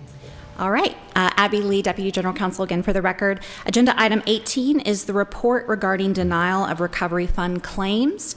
There has been one recovery fund denial since the August commission meeting. The claim RF 22001, Ramon Olivares Romo versus Holdfast Management Solutions LLC, doing business as Holdfast Rentals and Real Estate, was denied because the claimant failed to demonstrate that they suffered actual damages caused by a license holder, which is a statutory requirement. The defendant is not and has never been licensed by the commission. Please note you did receive a copy of the denial letter under separate cover. This item does not require any action by the commission, but I am available to answer any questions. Any questions? Okay, hearing none, thank you. Thank you. We'll go to agenda item number 19, Director of Education Standards and Examination Services, Jennifer Wheeler will present. Good afternoon, Chair and Commissioners. Jennifer Wheeler, Director of Education and Exams. I'll be presenting both agenda items 19 and 20 for you today. Agenda item 19 is discussion and possible action to adopt amendments to 22 TAC 53543 Education Standards Advisory Committee as published in the August 27, 2021 issue of the Texas Register. These amendments update the date the committee is abolished to correspond with the agency's revised sunset review date adopted by the 87th Legislature under Senate Bill 713. The amendments also make conforming changes related to instructors pursuant to Senate Bill 624 enacted by the 86th Legislature. Lastly, the amendments correct outdated terminology by replacing a reference to administrator with executive director. There were no comments received on this item. And unless you have any questions, staff recommends you authorize staff on behalf of the commission to submit for adoption amendments to 22 TAC 53543 Education Standards Advisory Committee as published to the Texas Register, along with any technical or non-substantive changes required for adoption. Motion to that effect, Mr. Chairman. Motion by Commissioner Pena. Second. Second, Commissioner Miller. Any further discussion? All those in favor? Aye. Any opposed? Any abstaining? Motion carries. Thank you. Okay. Moving to agenda item number 21, Deputy Executive Director 20, I'm sorry. You're still here. I'm sorry. Go ahead. That's okay. I'm also presenting to you agenda item 20. Agenda item 20 is discussion and possible action to adopt amendments to 22 TAC 53592, continuing education requirements as published in the August 27, 2021 issue of the Texas Register. These are the amendments that we spoke of earlier in the Esac report. The amendment eliminates subsection F, which provides a path for license holders to obtain continuing education credit for a course taken to fulfill a requirement of a professional designation. The subsection of the rule also includes a list of specific professional designations recognized by the Commission for the purpose of obtaining CE credit. Eliminating this subsection of the rule does not prohibit license holders from obtaining CE credit for completing courses required to obtain a professional designation. License holders may still receive CE credit for such courses if providers have submitted the courses to the Commission and the Commission has approved the course through the traditional course approval process. And again, these amendments come to you recommended by the Education Standards Advisory Committee. No comments were received on this item. And if you don't have any questions for me, the staff recommendation is to authorize staff on behalf of the Commission to submit for adoption amendments to 22 TAC 53592, continuing education requirements as published to the Texas Register with any technical or non-substantive changes. I would move that we approve the staff's recommendation. I've got a motion. Can we have a second before discussion? Sure. Motion made by Commissioner Wilkinson, second by Commissioner Miller. Discussion? My question that I wrote down is, why are we doing this? For a couple of reasons. One, the list of the professional designations in the rule can be limiting. We have changes in professional designations when, different industry trends are coming through. There was also some concern that we are just, we have, the way the rule is written, the only thing that is necessary for a license holder to receive CE credit for obtaining a course is to fill out a form. That gives us no oversight on the actual content of the course. The delivery mechanism, whether the course is still relevant today, whether it's something that may have been outdated. So this really just moves professional designation courses into the traditional course approval process. And to be honest, many of these courses are already reviewed and approved by us. But I think that this is just an effort to get all of those other courses, within TREC's oversight, and clean up some outdated rule reference. If I can add to that, about 4 years ago, NAR moved their GRI designation from 90 hours to 60. Texas kept their GRI designation at 90.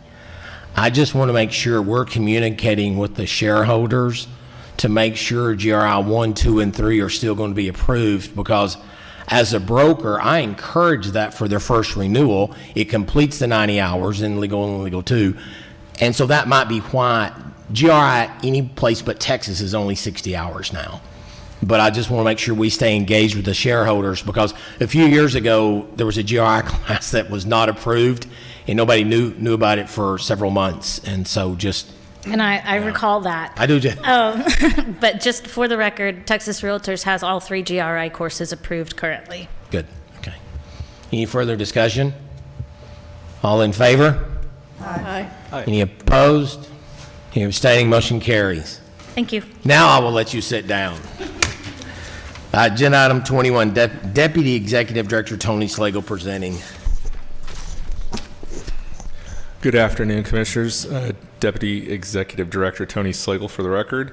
I am presenting on agenda item 21, discussion and possible action to propose amendments to 22 TAC Chapter 535, Subchapter R as follows: Section 531-201 definitions and Section 531-206, the Texas Real Estate Inspector Committee. The amendments to 22 TAC Chapter 535 Subchapter R were published in the August 27th, 2021 issue of the Texas Register. The amendments to 535-201 correct a reference to the standards of practice in subsection 3. The proposed amendments to 535-206 extend the year the Inspector Committee is abolished to correspond with SB 713 of the 87th Legislature, which extended the Commission's sunset review date to 2031. And the Texas Real Estate Inspector Committee recommends the amendments be adopted to 535-201. No comments are received on the amendments as published. However, staff made a non-substantive change to correct a citing error in the proposal for 535-201. The proposed rule had an incorrect rule section cited. It had 535-227 to 535-227 and it should have read 535-227 to 535-233.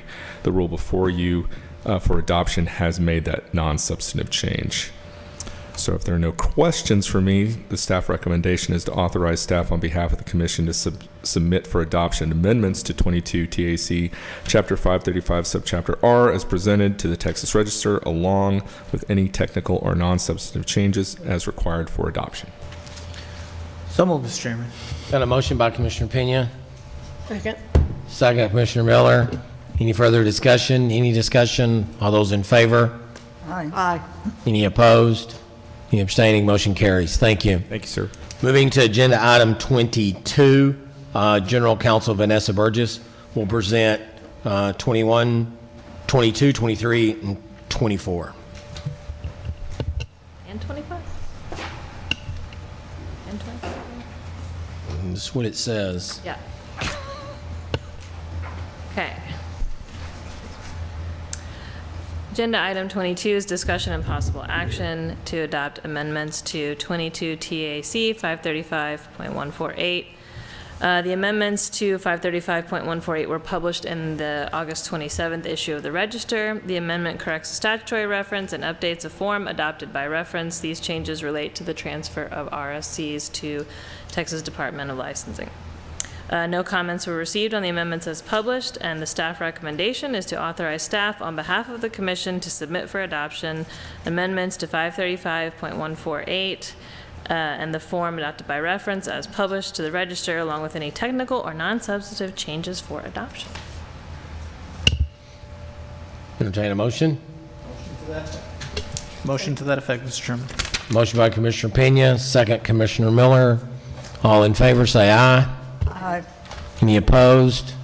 Any abstaining? Motion carries. Agenda item number 23. Agenda item number 23 is discussion and possible action to adopt amendments and new Rule 22 TAC, a new rules, Chapter 537. Details related to these changes are in your materials. These changes all relate to the passage of legislation related to PID disclosure language and transfer of RSCs to TDLR. The amendments were published in the August 27th, 2021 issue of the Register. The Texas Real Estate Broker Lawyer Committee recommends revisions to the contract forms adopted by reference under the emergency amendments and new rule, Chapter 537, in order to comply with statutory changes enacted by the 87th legislature, which were effective September 1st. One comment was received. The commenter agreed with the changes regarding the public improvement district notice requirements, which were statutory in nature, the language itself. But this commenter asked that an item be added under paragraph 22 related to mud notices, which, as I mentioned earlier, is something that the Broker Lawyer Committee will actually look at its next meeting, so they declined to look at it here. The staff recommendation is to authorize staff on behalf of the commission to submit for adoption amendments to 22 TAC Chapter 537 and the forms adopted by reference as published to the register, along with any technical or non-substantive changes required for adoption.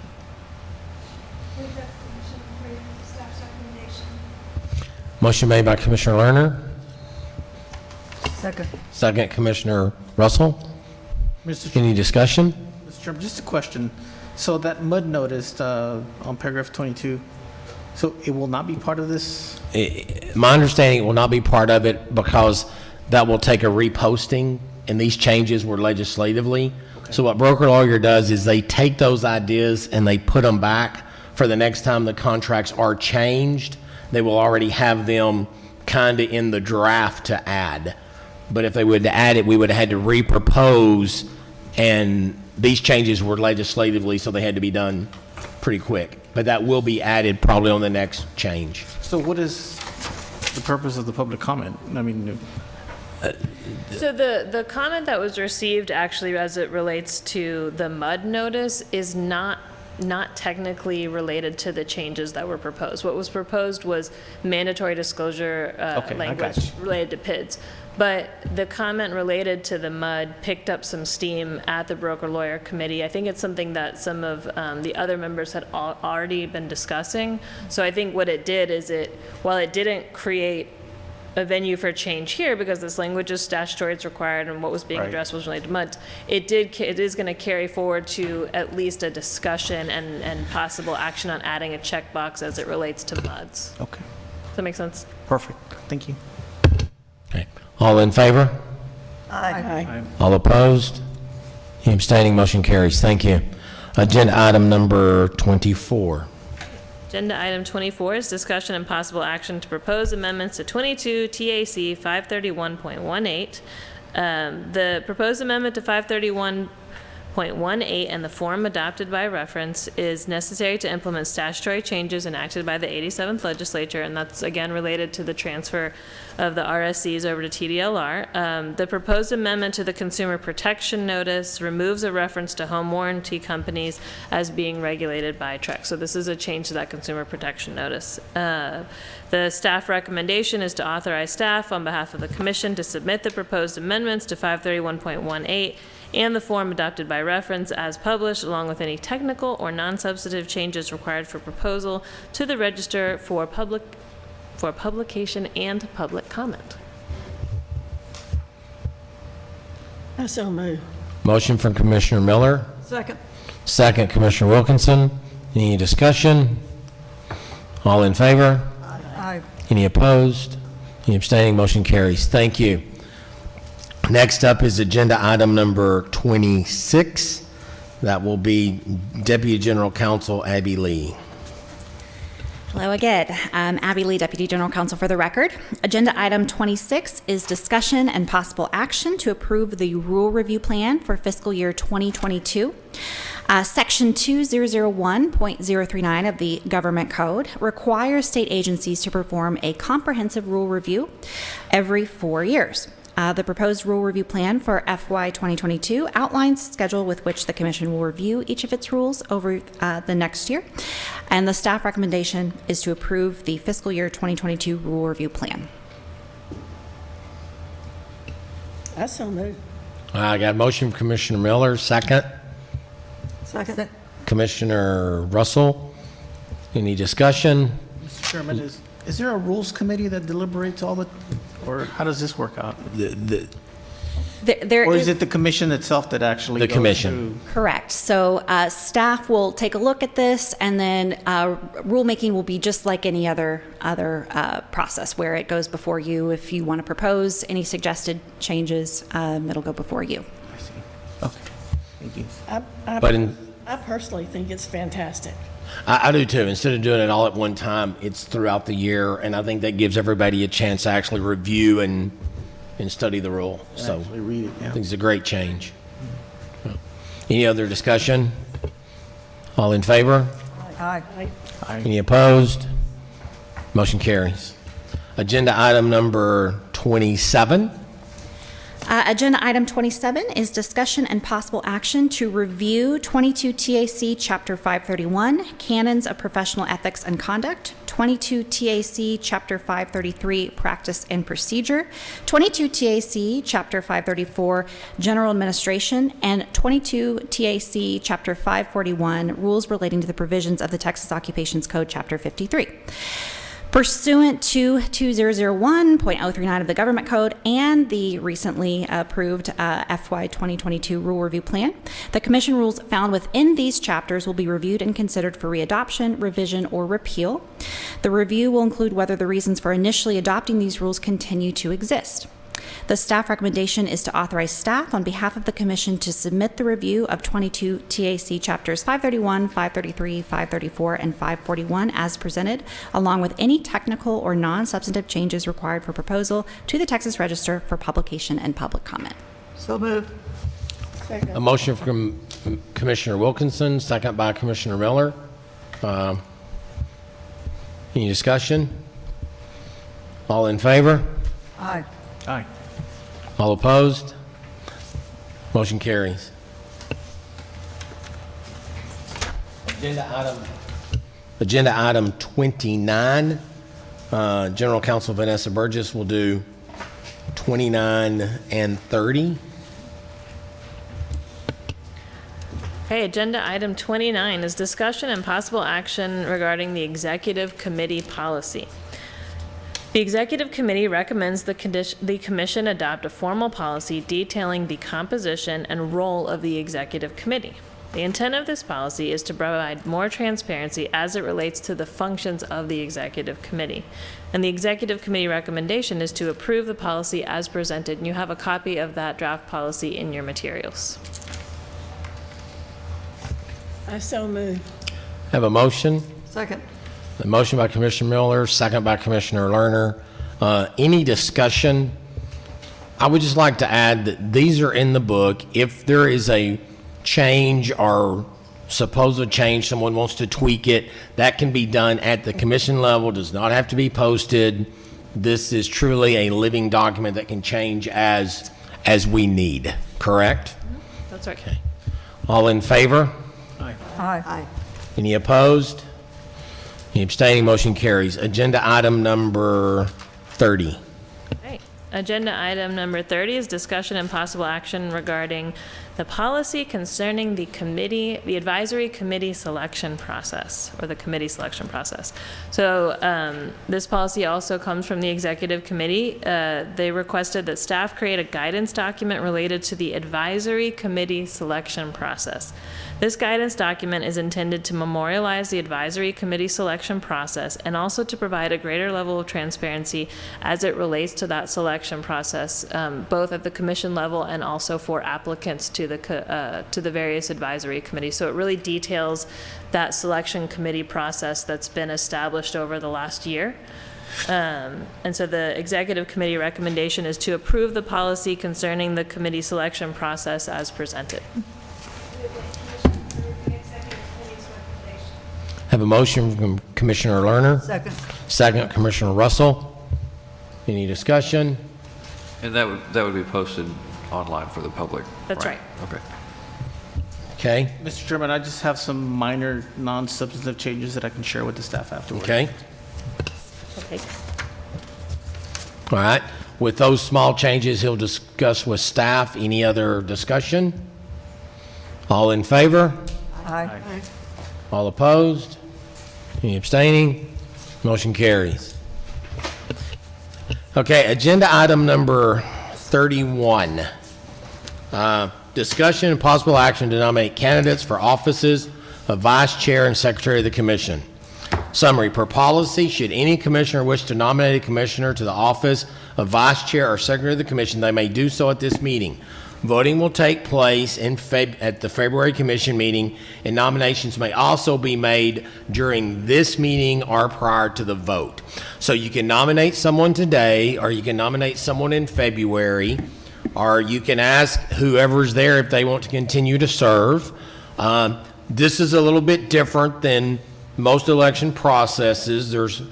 You got to be careful campaigning because of the walking quorum, but if anybody would like to nominate, or those sitting would like to go ahead and express their interest in staying in the positions they're in, we can certainly talk about it today, but no action will be taken until February.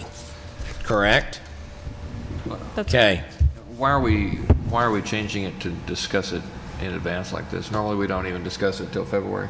So typically, this item has been passed to February. There is a policy in place from a previous commission that allowed for this conversation to take place in advance, to the extent anyone wanted to announce their candidacy or their interest in the position. But traditionally, I think it's been passed to February. So it hasn't really been discussed, but it could be. There is a policy that exists. And it probably needs to be more of a policy, or we will be electing in February, and not a policy that we will discuss it now, because you can't campaign. So, and we can revoke that policy. I mean, well, we can't. You right. can. What's the language of the policy that you're referring to? I don't recall seeing it, but it's in the commission guide, which I only say that because Amber just told me that. Well, no, because Amber just told me that. But I can't remember. It's from 2016, and I think it related to a specific election, sort of created that result, and we can bring that policy to you to eliminate, should you want to, at the next meeting. It's traditionally, since I've been here, I'm saying traditionally as though I've been here a long time, been passed to February, but we always put it on there in order to be consistent with the policies that we do currently have adopted. Mr. Chair. Yes. Just a thought. We have a vice chair and also a secretary that's only served. How many months have they been doing this? 4 meetings, maybe? Right. So you do the elections by statute every February. So they've had. But what she's referring to is that, she was in a different position. The vice chair was in a different position at the beginning, so neither one of us have served full terms. Right. Exactly. That's my point. Is they haven't even. And if they're willing to, I'd sure like to know their interest, because that gives us, to be. Here I am, a commissioner, and it took me a year or two to just find the restrooms and getting back to how the process worked. And still, we're all learning, and it's a learning process continually. So, if they're willing to serve, I'm sure one that I would love to at least bring their name up and see if there's an interest. I'm happy. Commissioner Russell? Well, I'm happy to serve as well, should the commission choose to vote us back in. Well, I appreciate that it would be brought up, because we don't get to spend any time just talking to each other, and so I don't know what level of interest that you've got and what your expertise are. I hardly know you, so to have it brought up now, and maybe Ben wants to say, I'd really have an interest in doing that.